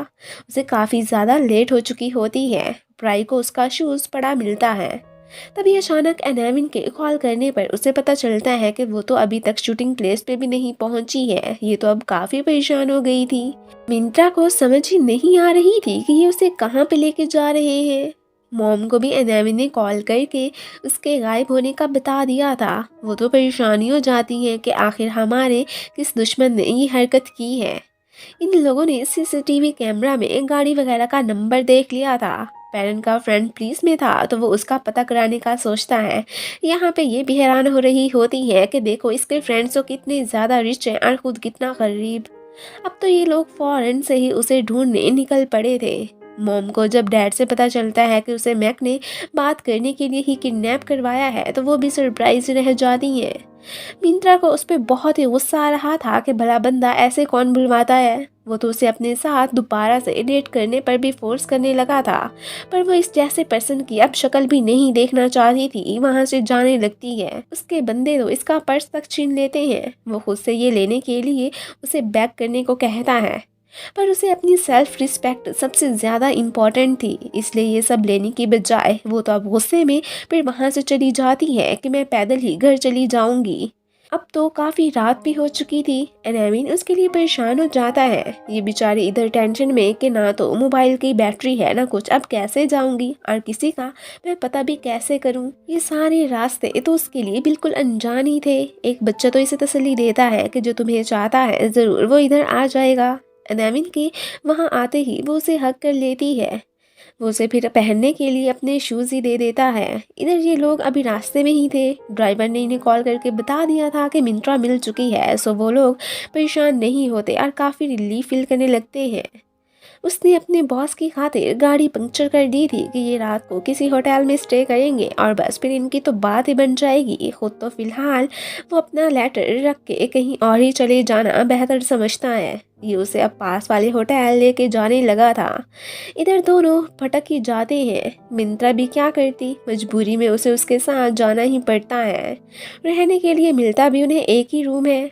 वो तो खुद तो रूम में सोने का डिसाइड करती है एंड उसे बाहर सोफे पे जाने को कह देती है। यहाँ पे तो बकायदा एनाविन उसके लिए शॉपिंग भी करके लाया था। पेरेंट उसकी ब्यूटी से इम्प्रेस तो था, पर वो हरगिज इसके प्लान में नहीं आने वाला होता। उसने भी सोच लिया था मैं तो पहले ही इसे अपने प्यार में डाल के फिर छोड़ दूंगा। मिंत्रा बाहर इसे देख लेती है। इसकी विक भी टेढ़ी मेढ़ी सी हो गई थी। वो इसके क्लोज आती है कि वो आगे से इसे पकड़ लेता है। दोनों की यहाँ पे किस भी हो गई थी। अब तो फौरन से वो उठ खड़ी होती है। ये हैरान कि ये इधर क्या कर रही थी। वह सुबह बीच का मंजर देख के ये तो बहुत खुश होती है। ये दोनों भी समुद्र किनारे आ चुके थे। थोड़ी देर यहाँ रुकने के बाद जाने का ही सोचते हैं। इसे डांस करते देख के ये तो स्माइल ही करने लगी थी। उसे पानी से निकलता देख के यहाँ पे तो ये तो फिर उसकी ब्यूटी में एकदम खो ही जाती है। वह कहीं ना कहीं से ये तो सैंडविचेस का इंतज़ाम किए फिर रही थी। मिंत्रा तो इसका इंटरव्यू लेना चाहती थी, पर ये अभी देने को तैयार नहीं था कि पहले हम खाना खाते हैं उसके बाद ही इस बारे में कोई बात करेंगे। इसके बाद मिंत्रा इसके साथ फोटो बना के फिर सोशल मीडिया पे ही डाल देती है। अब ये जब थिप देखती है तो वो जेलिस हो जाती है कि पहले विन को फंसाया और अब इसकी नज़र एडम पे है। उसे क्या खबर कि वो दोनों एक ही पर्सन तो हैं। उसने कॉल करके उनकी प्लेस का पता करा लिया था। अभी तो वो वही जाने का ही सोचते हैं। मैक भी मिंत्रा को देखने आ गया था। वो तो इस बात से जेलिस था कि ये एनाविन के साथ यहाँ पे खूब मज़े कर रही है और फिर ज़बरदस्ती उसे तो अपने साथ ही लेके जाने लगता है। इसे मिंत्रा को ले जाते जब एनाविन देखता है वो तो फौरन से इसे फॉलो ही करने लगा था। मिंत्रा उसे खुद को छोड़ने के लिए कहती है पर वो तो नहीं मान रहा था। ये देख के वो तो फिर पानी में कूद जाना ही बेहतर समझती है, जिसे बाद में एनाविन ने इसे बचा ही लिया था। यहाँ पे तो इन दोनों की फाइट भी हो जाती है। वेल मैक साहब तो अब चले ही जाते हैं। इसकी फेक मूंछ लटकती देख के ये भी परेशान कि ये आखिर क्या है, पर अभी उसने इस बारे में इससे कोई बात नहीं की थी। तिप को देख के ये मिंत्रा को लेके भाग जाता है। ड्राइवर को उन्हें संभालने का इसने ऑर्डर दे दिया था। अब वो उसके हाथों पकड़ा थोड़ी ना जा सकता था। अब इधर प्राई और पेरेंट भी इन्हें मिल ही जाते हैं। तिप तो जानती थी कि यहाँ पे एडम आया है, इसलिए वो मिंत्रा को पॉइंट आउट भी करने लगती है कि तुम एडम और एनाविन दोनों के साथ क्यों चक्कर चला रही हो। वो हैरान कि ये आखिर क्या बात कर रही है, मैं तो किसी एडम को जानती भी नहीं हूँ। ड्राइवर को विग वगैरह दे के उन्होंने थिप को डिस्ट्रैक्ट कर दिया था। वो डटन बन के इस लेने आ जाता है कि एनाविन साहब चले गए हैं। रात को वो कंफ्यूज के थिप ने मुझसे भला एडम और एनाविन वाली बात क्यों की। वो तो हर हाल में सच्चाई का पता चलाने का सोचती है। ये तो परेशान ही हो गया था। मॉम को भी इसके तीसरे करैक्टर का पता चल जाता है। यहाँ पे तो उसे उनसे काफ़ी ज़्यादा डांट भी पड़ जाती है कि आखिर तुम आजकल क्या करते फिर रहे हो। ये तो मिंत्रा के शक करने पर बहुत ही परेशान था। पैरिन अब इसे सब सच का उसे बताने को कह देता है कि यही तुम्हारे लिए बेहतर होगा। मैक को पहली नज़र में थिप काफ़ी पसंद आ गई थी। वो अब लग जाता है उसे इम्प्रेस करने, पर ये आगे से उसे कोई भाव ही नहीं देती। इसका माइंड भी बिल्कुल उसी तरह ही था, सो इनका कपल तो एकदम परफेक्ट ही बनेगा। बाद में मिंत्रा इसे कॉल करके बताती है कि मैं आज टी का इंटरव्यू लेने ऑफिस आई हूँ। ये सुन के तो वो बहुत ही ज़्यादा परेशान हो गया था कि अब मैं क्या करूँ, मेरा सारा सामान भी घर पड़ा है। एंड वो जल्दी से पेरेंट को कॉल करके टी को देने को कहता है। अब सबके सामने उसने तो इसे धमकी दे के मिंत्रा को इंटरव्यू ना देने को कह दिया था। इस बात से टी को भी गुस्सा आ जाता है एंड वो तो पेरेंट को ही जॉब से फायर करके मिंत्रा को उल्टा इंटरव्यू देने चला जाता है। पेरेंट एनाविन पे बहुत गुस्सा करता है कि तुम्हारी वजह से मेरी जॉब चली गई, अब मैं क्या करूँगा। अभी उसे टेंशन थी, सो इससे बाद में बात करने का कह के वहाँ से चला जाता है। इनके ऑफिस पहुँचने तक ये दोनों भी रूम से बाहर आ चुके थे। टी की नज़र अपने भाई पे पड़ी जाती है। वो जानबूझ के इधर मिंत्रा को एनाविन को कॉल करने को कहता है कि जो भी पूछना है उससे पूछ लो। वेल इसकी वाइफ पहलाई आ चुकी थी, सो अभी तो एनाविन पकड़े जाने से बच जाता है। एक दफ़ा टी ने उसे अपने ऊपर बर्डन होने का ताना दे दिया था, सो वो अब अपनी न्यू जॉब ढूंढने की बात करने ही इसके पास आई थी। एनाविन हैरान तो हो रहा था कि भला भाभी यहाँ पे क्यों आई हैं। ऊपर से मिंत्रा इसे देख लेती है। इसने अभी अपनी मूंछें भी नहीं लगाई थी तो तेजी से लगा देता है। वो हैरान कि इससे क्या हो गया है। वो तो अब कोई बहाना बना ही लेता है कि दोस्त ने इन्हें बढ़ाने की एक क्रीम बताई थी, सो इसलिए आज मेरी हालत ऐसी लग रही है। मैक का थिप को फॉलो करने के पीछे भी एक रीज़न था। वो जानता था कि ये एनाविन की एक्स गर्लफ्रेंड है। अब बस इसका यूज़ करके ना सिर्फ एनाविन बल्कि मिंत्रा को भी तंग करने वाला था कि उसे भी पता चले कि मुझे छोड़ने का अंजाम क्या होता है। एनाविन ने फाइनली पेरेंट को मना ही लिया था। वो अब उससे मशवरा मांगता है कि आखिर मिंत्रा को कैसे हैंडल करूं। ये तो फिलहाल उसे उसके किसी प्लान में भी ना आने का कहता है कि ज़रूर वो थिप से तुम्हारे बारे में पूछ ही लेगी। ये उसके कहने के मुताबिक अब उससे मिलने आ चुका था। एक्चुअली में आज इनकी रिहर्सल करने की जगह चेंज हो चुकी थी। वो इसे अपने साथ चलने को कहती है कि सभी हमारा वेट कर रहे हैं, पर ना तो ये खुद ही जाता है और ना ही उसे वहाँ से जाने देता है कि ज़रूर ये कोई खिचड़ी पका ही रही है। एक मैसेंजर को इसने बुलवाया था। वो समझता है कि शायद यहाँ पे थिप गेटअप चेंज करके आई है, इसलिए वो तो इसे उठा के वहाँ से ले जाने लगता है। ये वो हैरान तो होती है कि इतनी अजीब हरकतें आजकल ये क्यों कर रहा है। इसने तो जस्ट उस लेडी से कुछ फाइल्स ही मंगवाई थी। टी से भी बस मैगजीन के एक कवर पेज की बात करने गई थी। ये उस पर शक करने पर सॉरी बोलता है कि मैंने समझा कि तुमने थिप को बुलवाया था। वो अब सस्पिशियस कि तुम्हें ऐसा क्यों लग रहा था। वो तो अब फिर उसे बिना जवाब दिए ही वहाँ से चला जाता है। उसे तो इस पे और ही ज़्यादा शक हो रहा था कि ज़रूर ये मुझसे कोई बात छुपा रहा है। मॉम को समझ नहीं आ रही थी कि आखिर ये दोनों भाई क्या कर रहे हैं। वो इन्हें एक्सप्लेन करने को कहती हैं। ये तो एक दूसरे को ही पहले इनसे बात करने को कहते हैं। तो ये देख के मॉम अब इनसे कुछ ना ही पूछने का डिसाइड करती हैं कि इनका कुछ नहीं बन सकता। ऑफिस में मिंत्रा को पता चलता है कि उनकी कस्टमर ने मॉडल को चेंज करके थिप को रख दिया है, जो कि इनके लिए कोई बड़ी ही शॉकिंग बात थी। वो कस्टमर इनकी बहुत पुरानी थी, इसलिए उसकी बात को ये टाल भी नहीं सकते थे। एक दफ़ा बात करने की कोशिश करते हैं पर कोई भी फ़ायदा नहीं। अब फिर हमें पता चलता है कि इन मैडम के अचानक प्लान को चेंज करने के पीछे मैक का ही हाथ है। थिप तो इधर आके मिंत्रा को बहुत ही तंग करती है। उसके तो यहाँ पे नखरे ही ख़त्म नहीं हो रहे होते। ना ही वो ड्रेस बनाने के लिए अपना नाप देती है, ना ही कुछ। मिंत्रा पे भी इसने पानी उंडेल दिया था। वो बहुत गुस्सा होती है कि इसे तो मैं बर्दाश्त करने वाली नहीं हूँ, पर अब क्या कर सकते थे। इसके अलावा तो उनके पास कोई चॉइस भी नहीं थी। वेलाई ने तो घर छोड़ जाने का भी फैसला कर लिया होता है। टीबी उसे नहीं रोकता कि जो तुम्हारा दिल कर रहा है ना वही करती फिरो, मैं भी तुम्हें नहीं रोकूंगा। मॉम तो बहुत परेशान होती हैं कि इनका ये मसला क्यों बढ़ता जा रहा है। मैक ने थिप को भड़काने के लिए बता दिया था कि मिंत्रा एंड की गर्लफ्रेंड बनने वाली है। वो तो फिर बहुत ही जेलस फील करने लगती है एंड मिंत्रा को सबक सिखाने का सोचती है। कॉर्न ने अपनी मॉम के साथ ही मूव करने का फैसला किया था। शूटिंग का टाइम होने वाला था। थिप मैडम तो अभी तक वहाँ पे पहुँचे ही नहीं थी और ना ही इनकी कोई कॉल पिक कर रही थी। मॉम टी को जाके उनकी ग्रैंड डॉटर को लेके आने को कहती हैं, पर यहाँ पर तो ये तो उनकी बात मानने को बिल्कुल तैयार ही नहीं था।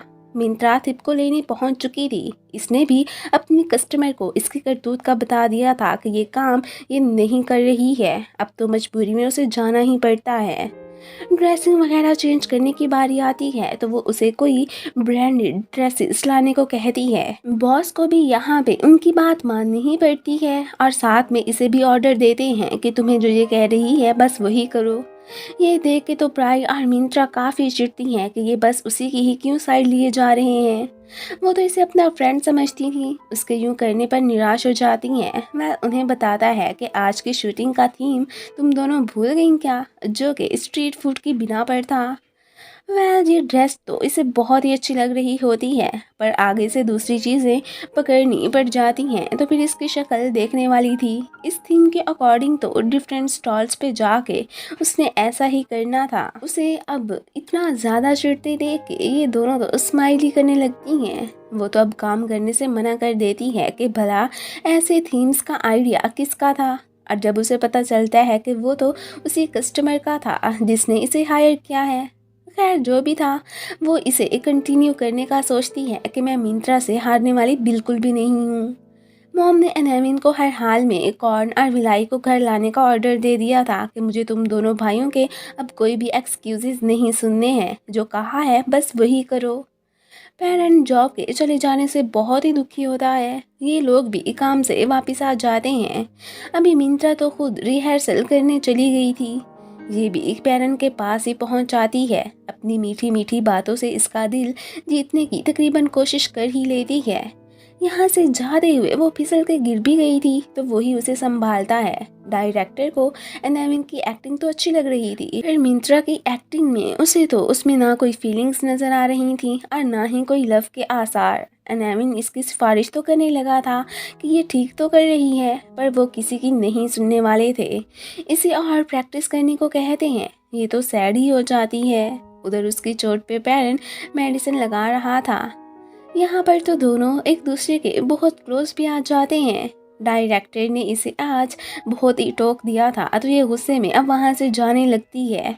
एनामिन इसकी हेल्प करने का कहता है पर वो नहीं मानती। इसने अपनी जॉब के चले जाने का एंड अपने डेप्टर्स के तंग करने का उसे भी बता दिया था। अभी भी उनकी कॉल्स तो इसे आई ही जा रही थी।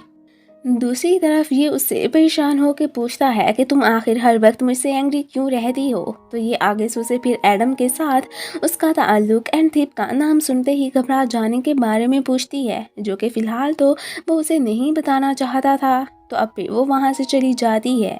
इसे काम करते देख के प्राई तो खुशी हो रही थी। इसे कॉल्स बार बार आई जा रही थी। उन्हें इसकी लोकेशन का नहीं पता था। तो प्राई को एक आइडिया आता है। वो जानबूझ के कॉल पिक करके उसे इसकी लोकेशन सेंड कर देती है कि अब आएगा मज़ा। मिंत्रा ने एक्टिंग से क्विट करने का डिसाइड कर लिया था, पर मॉम उसे ऐसा ना करने को कहती हैं कि मेरी और तुम्हारे डैड की उम्मीदें बस सिर्फ तुमसे ही जुड़ी हैं, सो प्लीज़ तुम हमारे साथ ऐसा मत करो। वो घर में सबसे एक्टिंग करवा के इसे अपना कोई पार्टनर बनाने को कहती हैं, पर किसी की भी उसे ये एक्टिंग अच्छी नहीं लग रही थी। घर वाले तो बस एक्टिंग करने की बजाय इससे रियल में पैसे ही मांगते रहते हैं। अब यहाँ से जाते हुए वो गिरने ही लगी थी कि डटन उसे पकड़ लेता है। दोनों की इधर किस्पी हो जाती है। मॉम भी ये सीन देख चुकी थी। डैड तो अपनी गन ही उठा के आ जाते हैं कि तुमने ऐसा क्यों किया। वो इस बात पर उनसे सॉरी बोलता है कि मेरा ऐसा करने का कोई भी मकसद नहीं था। मॉम अपनी बेटी को वहाँ से लेके रूम में चली जाती हैं। सारे लोग इससे पहले मनी इकट्ठे करने को कहते हैं कि फिर हमारी मिंत्रा के बारे में कुछ सोचना। वो किसी पोर को उसे ऐसे थोड़ी ही ना दे सकते थे। मॉम तो रूम में उसे डटन से दूर रहने का कह देती हैं। रात को इसे रिहर्सल करते हुए वो देख लेता है। अब मिंत्रा उसे अपने साथ प्रैक्टिस करने को कहती है। वो तो उसके सामने ऐसे नाटक करने लगता है कि जैसे उसे तो इस बारे में कुछ भी पता नहीं है। पपी को इसने खाने को कुछ दे दिया था कि किसी को देखो तो ज़रूर बार्किंग करना। उसे अजीबोगरीब एक्टिंग करता देख के ये तो स्माइल ही करने लगी थी। दोनों एक साथ में काफ़ी अच्छा टाइम स्पेंड कर ही रहे होते हैं कि तभी डॉगी भी बोलने लगा था। तो ये परेशान के कोई तो ज़रूर यहाँ पे आ ही रहा होगा। डैड को शक तो हो गया था कि कोई इधर है। डटन को अब एक आइडिया आता है। वो तो इतनी अजीबोगरीब सी आवाज़ से निकालने लगा था। डैड तो अब कोई घोस्ट समझ के वहाँ से भागने की करते हैं। ये जब रूम में जा रही थी तो डटन उसे गुड नाइट कहता है।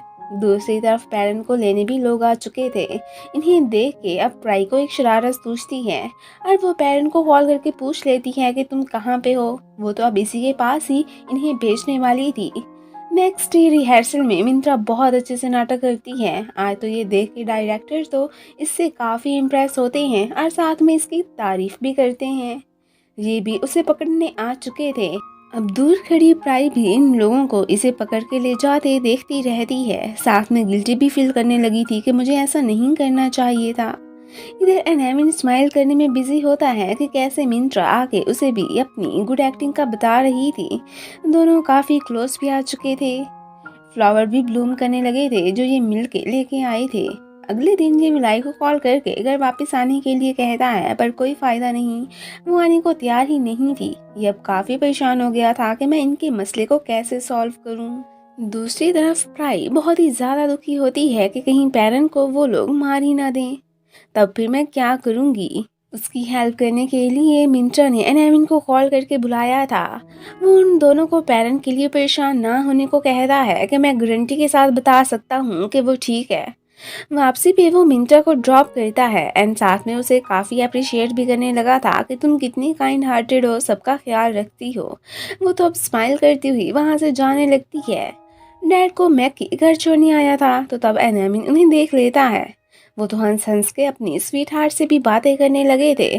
वेल डैड को तो लग रहा था कि कहीं ये सबको मेरे बारे में बता ही ना दे, इसलिए अपनी वाइफ के पास जाके उसके खिलाफ उन्हें भड़काने लगता है कि वो डटर मुझे अच्छा नहीं लगता कि कहीं कल किसी के साथ कुछ कर ही ना दे। उसकी बात तुम एनामिन से करो। ये सैड बैठा होता है तो मिंत्रा इसके पास आती है।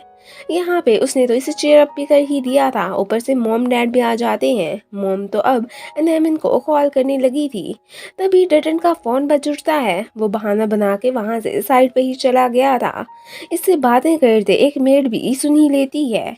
वेल अभी तो इसने डटन की इतनी तारीफ कर दी थी कि मॉम खुश हो जाती हैं कि वो हमारे बारे में अच्छी अच्छी बातें एनामिन को जाके बताता है। इसलिए इसे फायर करने का प्लान तो उन्होंने गिव अप कर दिया था। ये तो इधर पेरेंट के लिए बहुत ही फिक्रमंद थी।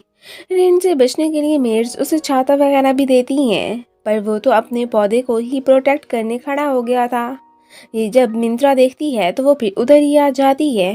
वो दोनों मिलकर इसे प्रोटेक्ट करने लगते हैं और यहाँ पर वो तो अपनी शर्ट उतार के फिर उसे पहना भी देता है। प्राई को पैरन रोड पे पड़ा मिल चुका था। वो उसे उठा के फिर अपने अपार्टमेंट ही लेके आ जाती है और स्टाफ के एक मेंबर से कह के उसके ड्रेस वगैरह चेंज करने को भी कहती है। रेन तो अब रुक चुकी थी। पौधे की हिफाजत इसने इसलिए की थी एक उसी को देख के ही तो मिंत्रा प्यारी सी स्माइल करती है और वो उसकी ये हंसी कैसे छीन सकता था। दूसरी तरफ इसे भी होश आ ही चुका था। यहाँ पे तो वो साफ कह देता है कि जिसने भी उन रैप्टर्स को मेरे एक वहाँ होने का बताया था उसे तो मैं बिल्कुल भी नहीं छोड़ूंगा। ये सुन के तो वो परेशान हो जाती है कि कहीं इसे पता चल ही ना जाए, तब तो फिर मेरा क्या होगा। फिर मॉम जब घर से जाने लगती हैं कि चलो इस तरह तो टी को एहसास हो जाएगा एंड वो मेरे साथ साथ अपनी वाइफ और बेटी को भी कर ले आएगा। ये तो बहुत ही परेशान हो गया था। विलाई जॉब करने मिंत्रा की प्लेस पर ही आ चुकी थी। आज तो वो भी जॉब पे अपने साथ अपने भतीजे को ही लेके आई होती है और यहाँ पर इन दोनों की फ्रेंडशिप ही हो गई थी। अपनी भाभी को वहाँ पे जॉब दिलाने पर एनामिन उसे थैंक्स कहता है। अब मिंत्रा की भी उसने बहुत हेल्प की हुई थी, इसलिए ये करना तो उसका फर्ज बनता था। रात को बाप बेटा चोरी चोरी बिजनेस की बात करने मैक के पास जाने लगते हैं। एनामिन इन्हें देख चुका था, वो इन्हें फॉलो करता हुआ वहीं पर ही आ जाता है, लेकिन अब सबकी नजर उस पर पड़ जाती है। मैक तो फिर अब उसे सबक सिखाने का ही सोचता है। इसे परेशान देख के मिंत्रा को तो पक्का यकीन हो गया था कि हो ना हो इसे पेरेंट्स से लव हो चुका है। टिप हैरान थी कि एडम की फोटो पे मिंत्रा की कंपनी वालों ने एनामिन क्यों लिखा हुआ है। लगता है उनसे कोई गलती हो गई है। आज फिर से बंदे पैरन को लेने आ चुके थे। ये कहती है कि वो यहाँ पर नहीं है। अब अपनी इतनी हेल्प करने पर पैरन फिर बाद में उसे थैंक्स भी कहता है। इसके कॉल करने पर आगे से विलाई ही उठाती है। वो तो इन्हें बता देती है कि फोटो में एनामिन ही है, उनसे कोई भी लिखने में मिस्टेक नहीं हुई है। वो फिक्रमंद कैसे कैसे हो सकता है। एनामिन को जाते देख के ये तो फिर उसे फॉलो ही करने लगी थी। अब ड्रेसिंग वगैरह चेंज करके वो तो उसे बड़े से घर में घुसते भी देख ही लेती है।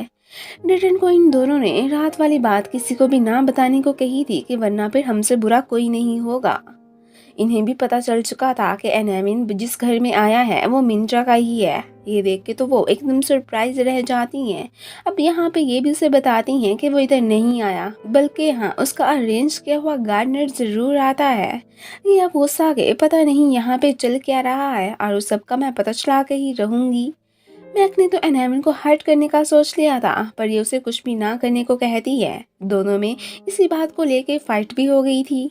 अपनी सारी प्रॉब्लम्स इसने पेरेंट्स से शेयर कर दी थी। ना तो कोई इसके भाई और भाभी का मसला हल हो रहा था और ना ही कोई इसका अपना। अब ये दोनों बातें करके जा ही रहे होते हैं कि मैक के भेजे आदमी इन पे अटैक कर देते हैं। डिटन को तो वो एक दफा सबक सिखाना चाहता था, बड़ी मुश्किल से वो इनसे अपनी जान छुड़ाते हैं। साथ में इन दोनों तो काफी कंफ्यूज भी लग रहे होते हैं कि आखिर इन्हें किसने हमें पीटने के लिए भेजा है। हमारा तो कोई दुश्मन भी नहीं है। मिंत्रा ने रिटर्न को कॉल कर दी थी। तभी ये सुनती है कि किसी ने कहा है कि पुलिस आ गई है।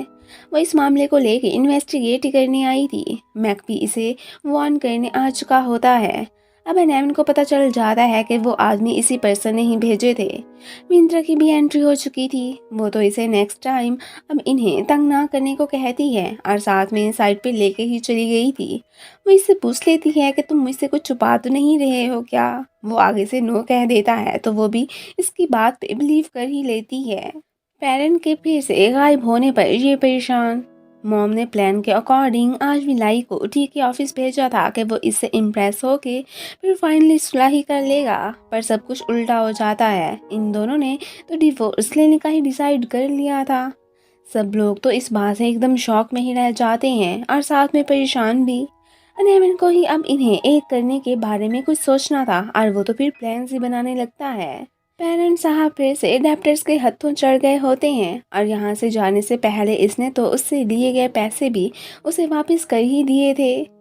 मिंत्रा को भी इसकी फैमिली की टेंशन थी। ये उससे बात करने के लिए बुलवाती है और यहाँ पर प्राई भी पेरेंट का पूछ नहीं आई थी। वो अब एक शर्त पे इन्हें पेरेंट के बारे में बताने का सोचता है कि तुम्हें मैं जो कहूँगा वही करना होगा। वो दोनों भी फौरन से मान ही जाती हैं। टी को इसने शूटिंग के लिए रिजॉर्ट चलने को कहा था, वो भी बड़ी मुश्किलों से ही मानता है। ये लोग अब फिर मेन प्लेस पे आ जाते हैं। बस फिलहाल तो टी ही यहाँ पर नहीं आया था। अनामिन भी डटन बन के अब आ ही चुका होता है और जब इसे अंकल कह के बुलाती है तो ये उसे लेके भाग ही गया था कि इससे पहले कि मिंत्रा को इस पे कोई शक होता। इधर हमें रिजॉर्ट के ऑनर को भी दिखाया जाता है। पैरन पे तो प्राई की नजर भी पड़ गई थी जो कि इधर ही काम करने आया था। वो समझती है कि ऑनर ही इसका बॉस है और इस पे बहुत ही ज्यादा जुल्म करता रहता है, पर वो तो उसके डैड थे जो उससे काम करवा के एम्प्लॉयज की फीलिंग्स शो करवाना चाहते थे कि उसे भी कुछ वर्क वगैरह के बारे में पता चले। प्राई की नजर इन पे पड़ ही जाती है जो कि उसे काफी डांट भी रहे थे। वो तो अब उन पे गुस्सा ही करने लगती है कि हम बॉस हैं और इस पे इतना ज्यादा जुल्म क्यों कर रहे हैं। ये दोनों शूटिंग प्लेस देखने आ चुके थे और साथ में खुश भी दिखाई दे रहे होते हैं। टीवी फाइनली यहीं पर ही आ गया था। प्लान के अकॉर्डिंग इन्हें एक प्लेस पे ला के बिठा दिया जाता है। वो इन्हें कुछ वक्त देना चाहते थे और ये खुद भी साइड पे जाके बैठ जाते हैं। पॉर्न को ये प्राई के पास छोड़ के आए थे। फाइनली इसे पता चल चुका था कि पेरेंट भी पॉर्न नहीं बल्कि रिच ही है जो कि इस रिजॉर्ट के ऑनर का ही बेटा है। ये दोनों भी क्लोज आ चुके थे। पेरेंट को भी मालूम हो जाता है कि उस दिन इन लोगों को इसी ने ही भेजा था। ऊपर से लव के जाल में फंसा के वाकई में इसके छोड़ जाने के ही इरादे थे। यहाँ पर तो दोनों अब एक दूसरे से ताल्लुक ना रखने का ही सोचते हैं और फिर वहाँ से जाने ही लगे थे। यहाँ पे बैठे बैठे काफी रात हो चुकी होती है। इन दोनों ने भी एक दूसरे से अपोलोजाइज करके फाइनली सुलह कर ही ली होती है एंड नेक्स्ट टाइम कभी भी फाइट ना करने का ही सोचते हैं। मिंत्रा तो फायरफ्लाइज को देख के बहुत ही ज्यादा खुश हो रही थी एंड उसे देख के डटन। ये दोनों अब वहां से जा ही रहे होते हैं कि अचानक टी को एक स्नेक काट लेता है। इनकी आवाज सुन के ये दोनों भी वहां पे पहुंच ही आए थे एंड उसे अब फिर हॉस्पिटल में ही एडमिट करवा दिया जाता है। डॉक्टर उन्हें तसल्ली देते हैं कि खतरे की कोई भी बात नहीं है। अब टी इल था तो उसकी जगह एनामिन को ही मजबूरी में ऑफिस जाना पड़ता है। आज रास्ते में मैक साहब ने एक मेड को लिफ्ट दे दी थी। उसके थ्रू जब इसे पता चलता है कि मिंत्रा आजकल गार्डनर डटन से डेट कर रही है तो वो बहुत ही गुस्सा होता है एंड मिंत्रा को आज सबक सिखाने का ही फैसला करता है। ये तीनों तो हॉस्पिटल में बहुत ही खुश दिखाई दे रहे थे। डैड को तो वो सैंटी सी लड़की प्राई अच्छी लगी थी। वो अब अपने बेटे को उसे जाकर मनाने को कहते हैं कि मुझे लगता है कि वो तुम्हें लाइक करती है। अनामिन ने एक काम के सिलसिले में मिंत्रा को कॉल की थी। तब उसे पता चलता है कि उसके पास तो मैक मौजूद है। वो तो अब परेशान ही हो गया था कि इसे कहाँ पता नहीं लेके जाएगा एंड अब वो इसे ट्रेस करने का सोचता है। मैक साहब के इरादे तो कोई खास भी अच्छे नहीं लग रहे थे। मिंत्रा को उस पर बहुत ही ज़्यादा गुस्सा आता है कि ये कितना खड़ूस है। वो खुद को प्रोटेक्ट करने की भी ट्राई करने लगती है पर कोई फायदा नहीं था। ये तो उसके पीछे ही पड़ गया था। अब तो फिर ऊपर से इतने में एनामिन भी डटन बन के उसकी हेल्प करने आ चुका होता है। इन दोनों की थोड़ी बहुत फाइट भी हो गई थी। डटन ने खुद इसे अच्छा खासा सबक भी सिखा ही दिया था। ये अब मिंत्रा को लेके वहाँ से जाने लगता है। उसके सही सलामत होने का प्राई को भी बता दिया जाता है। वो तो अब काफ़ी रिलीफ फील करती है। अब तो पेरेंट वापस आ चुका था पर इसके सामने तो वो ऐसे प्रिटेंड करने लगी थी कि जैसे वो इससे बहुत ही ज़्यादा नाराज़ है। मैक ने कैमरा से वीडियो डिलीट करवा दी थी। इसने ना सिर्फ डटन को मेडिसिन लगाई थी बल्कि वो जब इसे घर छोड़ने आता है तो मिरर्स देख के रॉन्ग ही समझ लेती हैं कि जैसे ये दोनों एक साथ थे और वो इस बारे में मैडम को भी बता देती हैं। इधर ऑफिस में अब इसके लिए आज मैक ने बुके भेजा था। वो तो उसके सामने रोड पे ही इसे फेंक देती है। इसके अगेंस्ट अब हर तरफ रूमर्स ही फैल चुके थे। सभी इसे अजीब सी नज़रों से देखने लगते हैं। एनामिन ने भी वीडियो देख ही ली थी जो इस साहब ने सिर्फ उसे ही मिंत्रा को ले जाते ही अपलोड कर दी थी। अब सभी को मिसअंडरस्टैंडिंग ही हो चुकी होती है। वो मॉम को बताने की कोशिश करती है कि ये सच नहीं है पर वो तो बिलीव करने को तैयार ही नहीं थी। इस वक्त तो वो बहुत ही दुखी हो जाती है। इसे हटा के थिप को रोल दे दिया गया था। एनामिन अब फिर मिंत्रा के पास ही जाने लगा था। मिंत्रा को रियलाइज हो चुका था कि आखिर वो इससे कितना लव करती है। सो आज उसने डटन से अपनी फीलिंग्स भी कन्फेस कर ली थी। अभी भी ये उसे कुछ भी नहीं बताता। अब अपने सारे मसाइल्स को तो इसने पेरेंट्स से शेयर कर दिया था कि अब क्या करूं। वो इसे क्या बताता। खुद उसके झूठ बोलने की वजह से प्राई उससे सख्त नाराज थी। अभी तो ये देखना बाकी था कि एनामिन से आखिर मिंत्रा किस हद तक हेट करती है। दोनों ही परेशान होते हैं। थिप की नज़र पड़ती है कि यहाँ पर तो पोस्टर पे एडम की फ़ोटो पे एनाविन ही लिखा हुआ है। वो तो कंफ्यूज होकर ही रह गई थी कि आखिर यहाँ पर चल क्या रहा है। वो तो सब सच का पता चलाने का ही सोचती है। मैडम ने डटन को बुला के फायर कर दिया था कि हमारी फैमिली तुम जैसे पोर से अपनी बेटी का रिश्ता बिल्कुल भी नहीं कर सकती है। वैसे भी इनके अगेंस्ट पहले रूमर्स को सब सच्ची समझ रहे होते हैं और एविडेंसेस ना होते हुए वो कुछ प्रूफ भी नहीं कर सकते थे। ये भी क्या करता, चलो एक करेक्टर को हमेशा के लिए गुड बाय कह के वहाँ से जाने लगता है। आज शूटिंग प्लेस पे इसका भतीजा चिंटू भी आया था। थिप तो इसके पीछे ही पड़ जाती है कि तुम्हारी विक तो मैं उतार के सब सच जान के ही रहूंगी। इन दोनों को एक दूसरे के ऊपर गिरते मिंत्रा भी देख ही लेती है। वेल चिंटू मेकअप रूम में घुस आया था और वो यहाँ पर तो इन दोनों की बातें भी सुन ही लेता है कि डटन तो असल में एनाविन ही है। उसे तो अब इनके इस सीक्रेट का पता चल चुका था। इसे सोते देख के उसने तो इसकी फेक मूछें भी उतार ही दी थी। ये दोनों अब उससे वो लेने के लिए भागे होते हैं और यहाँ पर तो इन्हें भागते हुए मिंत्रा भी देख ही लेती है। वो बाद में इससे प्रॉमिस करता है कि तुम जो भी कहोगे मैं वही करूँगा, बस मेरी रियलिटी का किसी को ना बताना। वो भी सोचने लगता है। मिंत्रा को कॉल पे पता चलता है कि उसका भाई मुसीबत में है। अब इसे जाते देख के एनाविन उसके साथ ही जाने लगा था। अब उस प्लेस पे आके लोगों से इसकी फाइट भी हो जाती है। वह इसने पुलिस को भी बुला लिया था। कुछ ज़्यादा नुकसान तो कोई भी नहीं हुआ था। वो अब एनाविन को भी मेडिसिन लगाने लगती है।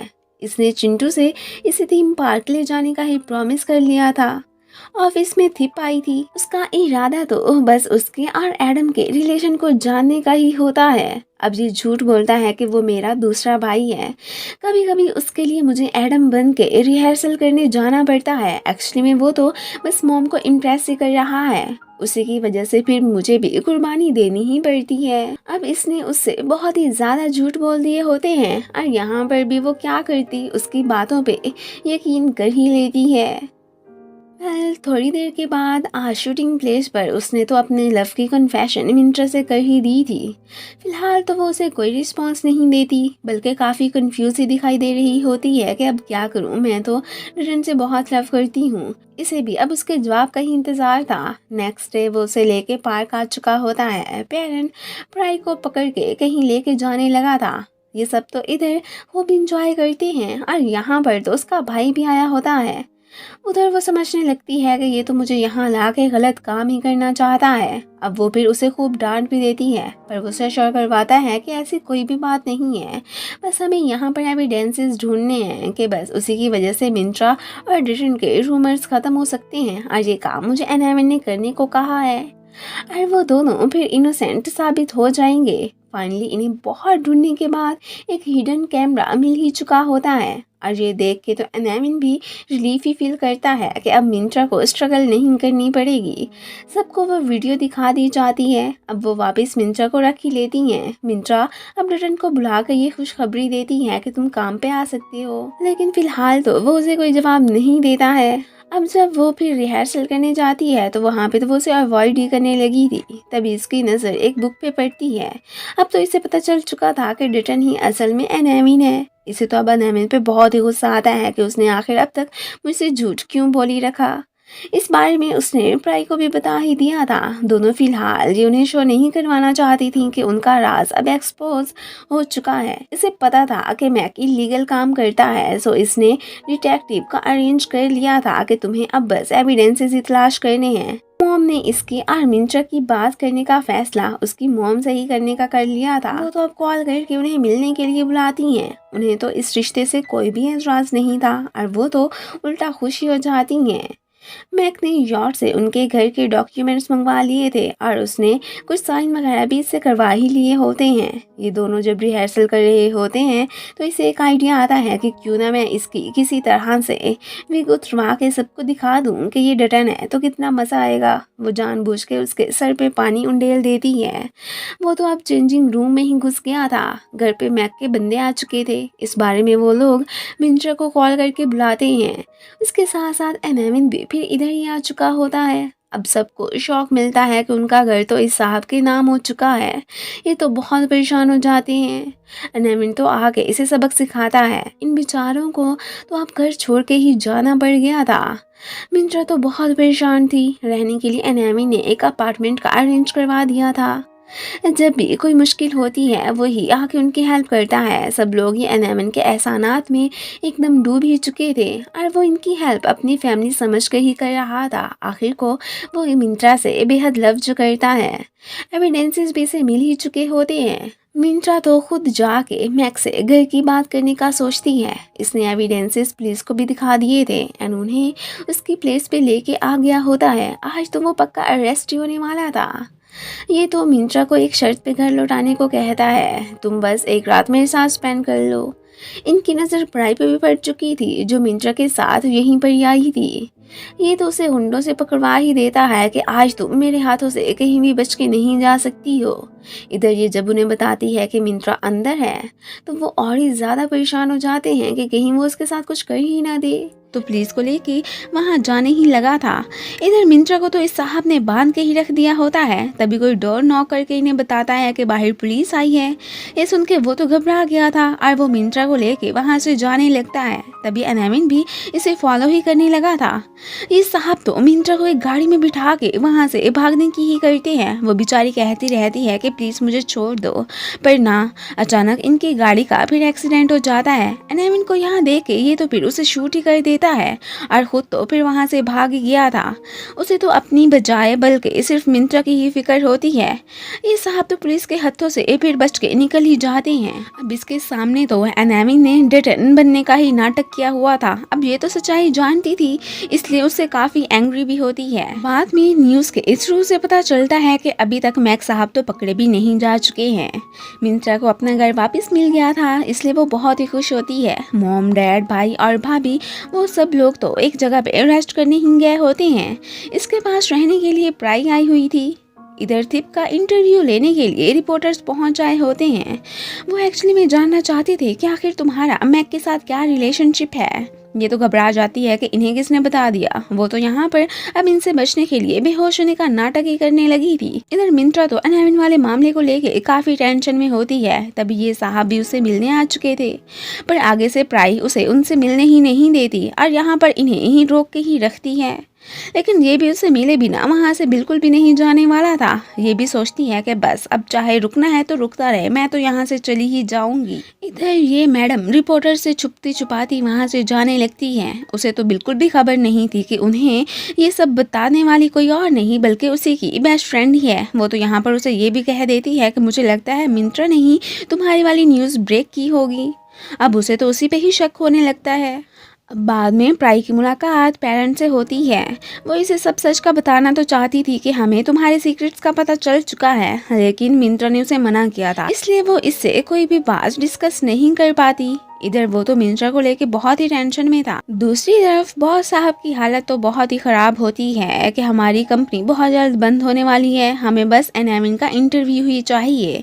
तभी ऊपर से वो आके कहता है कि ठीक है मैं देने को तैयार हूँ, पर ये उसका लेने को तैयार नहीं थी। उसकी तो एक ही शर्त होती है कि जब तक मिंत्रा मेरा इंटरव्यू नहीं लेगी तब तक मैं नहीं दूंगा, पर वो नहीं मान रही थी। अब अचानक गिरने से इसे चोट लग जाती है। उसे तो इसकी बहुत ही ज़्यादा फिक्र होने लगी थी, पर अभी भी उसके दिल में इसके लिए थोड़ी बहुत नाराज़गी तो थी ही सही, इसलिए फिर भी वहाँ से चली जाती है। इसे सैड देख के अब भाई को एक आइडिया आता है। वो तो जल्दी से बॉस को कॉल करके कहता है कि तुम यहाँ पर मिंत्रा को इंटरव्यू लेने के लिए भेजो, वरना फिर हमने कोई भी इन्वेस्टमेंट आपकी कंपनी में नहीं करनी है। वो तो अब ये बात फिर मिंत्रा को ही बता देता है। वो भी परेशान थी, ऐसा थोड़ी ना चाहती थी, इसलिए फिर प्राई को लेके वहाँ पे आ जाती है। अब तो फिर उसने इसको अपने सच का बताने का फैसला कर ही लिया था। वो फिर इसे कह ही देता है कि मैंने गार्डनर बन के तुम्हारे घर आने का नाटक ही किया था। अब सब सच जान के ये तो बहुत ही ज़्यादा दुखी हो जाती है। मैं उसके सामने तो ऐसे रिएक्ट करने लगी थी जैसे कि अभी अभी उसे इसकी सच्चाई का पता चला हो। अब उसका इंटरव्यू लेने के बाद वो तो इसे कोई भी बात किए बिना वहाँ से जाने लगती है। वो बेचारा बहुत ही परेशान हो गया था कि मैं इसे कैसे मनाऊँगा। इधर थिप की भी एंट्री हो चुकी थी। असल में वो तो यहाँ पर मिंत्रा से फाइट करने ही पहुंची होती है। ये अब उसे रोकता है कि मैं सिर्फ उसी से ही लव करता हूँ, आइंदा के बाद हमारे रिलेशनशिप में आने की कोई भी ज़रूरत नहीं है। रात को ये फिर अपने और एनामिन के रिलेशनशिप को लेकर ही सोचने लगी थी। इसे तो कुछ समझ ही नहीं आ रहा था कि अब मैं क्या करूँ। अगले दिन फिर से ये उससे मिलने के लिए पहुँचा होता है, पर ये आगे से उसे उससे मिलने ही नहीं देती। एंड देन उसे इसके खिलाफ भड़का के फिर मिंत्रा को लेके वहाँ से जाने की करती है। ये तो बहुत ही परेशान हो गया था कि अब मैं क्या करूँगा। एक तो प्राई भी उसे हर वक्त मेरे खिलाफ भड़काती ही रहती है। थिप की फ्रेंड रोजी ने इसे मिलने के लिए बुलवाया था और वो उसे बता देती है कि मैक के साथ मिलकर थिप ने ही तुम्हें नुकसान पहुंचाने की कोशिश की है। वेल, जो भी था, उसे इन बातों की कोई भी परवाह नहीं थी कि जो होना था सो हो गया। इधर ये साहब प्राई से मिलने आए होते हैं और वो उसे रोकता है कि तुम मेरे दोस्त और अपनी फ्रेंड के रिलेशनशिप के बीच में मत आओ। वो कहती है कि मैं तो ज़रूर आऊँगी, तुम क्या कर लोगे। यहाँ पर वो तो फिर इसे किसी कर लेता है। तभी उसका एक्सीडेंट भी हो गया था। अब वो सब कुछ भुलाकर इसकी केयर करने में ही लगी होती है। एंड यहाँ पर ये दोनों फिर फाइनली गर्लफ्रेंड एंड बॉयफ्रेंड बन ही चुके थे। नैमिन ने बॉस को कॉल की हुई थी। अब उसके प्लान के अकॉर्डिंग वो तो फिर मिंत्रा को एक प्लेस पे जाने को कहता है कि हमारी कंपनी बंद होने से बच चुकी है, सो इसलिए मैंने पार्टी देने का डिसाइड किया है। अब जिस प्लेस पर वो आई होती है वहाँ पर तो नैमिन भी मौजूद था। वो इसे मनाने के लिए बुके भी देता है और साथ में डांस करने के साथ साथ इसके क्लोज आगे किस करने ही वाला होता है कि वो इसके पाँव के ऊपर अपना पाँव मार के वहाँ से जाने की करती है। मीनू उससे काफ़ी ज़्यादा नाराज़ थी। मॉम को भी इस बात का पता चल चुका था। अब वही कुछ इन्हें एक साथ करने के लिए कर सकती थी।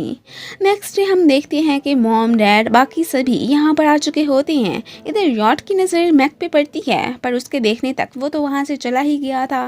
वो तो अब सीधा जाके थिप से मिलने आता है। वो इसकी हेल्प चाहता था कि तुम ही मेरी कुछ मदद कर सकती हो, पर वो भी तैयार नहीं थी। इस बात से इसे बहुत ही ज़्यादा गुस्सा आता है। अब तो उसने मिंत्रा को भी फॉलो करना स्टार्ट कर दिया था। अब ये दोनों तो फिर रिहर्सल करने ही आ चुके होते हैं। आज तो इनके हाथ भी बांध दिए गए थे। इन्हें देख के वो तो बहुत ही ज़्यादा गुस्सा कर रहा होता है कि मैं ऐसे कैसे इन्हें जाने दे सकता हूँ। थिप जब मिंत्रा से लड़ने आती है तो यहाँ पर उसे बता देती है कि पहले जाके अपनी फ्रेंड से बात करो, वो तुम्हारे खिलाफ क्या क्या साजिशें कर रही है। रिपोर्टर्स को भी उसी ने ही बुलवाया था। ये सुन के उसे तो उस पर और ही ज़्यादा गुस्सा आ रहा होता है। फाइनली अब तो प्ले का दिन आ ही चुका होता है। इधर थिप को भी पता चल ही चुका था कि आखिर उसकी फ्रेंड ने उसके साथ क्या किया था। वो इसकी बहुत ही ज़्यादा इंसल्ट करती है और यहाँ पर इन दोनों की वीडियो तो प्राई ने बना ही ली थी। इधर अब हमें उन्हें भी दिखाया जाता है कि ये तो बड़ी तैयार श्यार होकर नैमिन के पास जाने ही लगी थी। तभी उसके पास थिप को देखती है तो नाराज़ होकर फिर से वहाँ से चली जाती है। मैक साहब तो एक विलन को बेहोश करके खुद ही वही बन के आ जाता है। इधर इन दोनों का स्टेज प्ले स्टार्ट हो चुका था। यहाँ पर सबसे ज़्यादा ये तो अपनी फीलिंग्स ही शो करवा रहे होते हैं और सबको इनका ये शो काफ़ी पसंद आ रहा था। इधर ही फिर हमारी नज़र मैक साहब पे भी पड़ी जाती है। इन दोनों को कुछ याद आता है तो वो लोग जब मेकअप रूम में जाते हैं तो यहाँ पर अचानक इन्हें कोई आवाज़ें सुनाई देती हैं।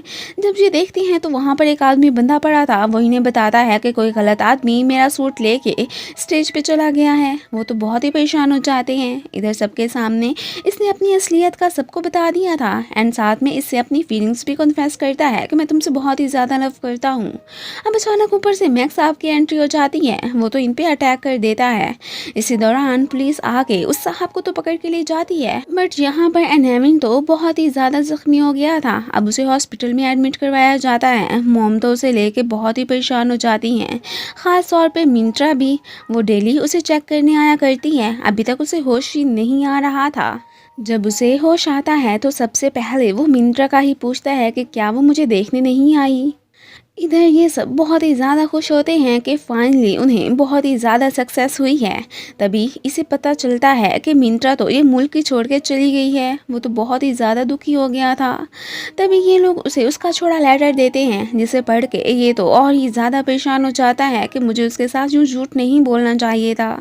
आखिर पे वो तो फिर मुझे छोड़ के ही चली गई।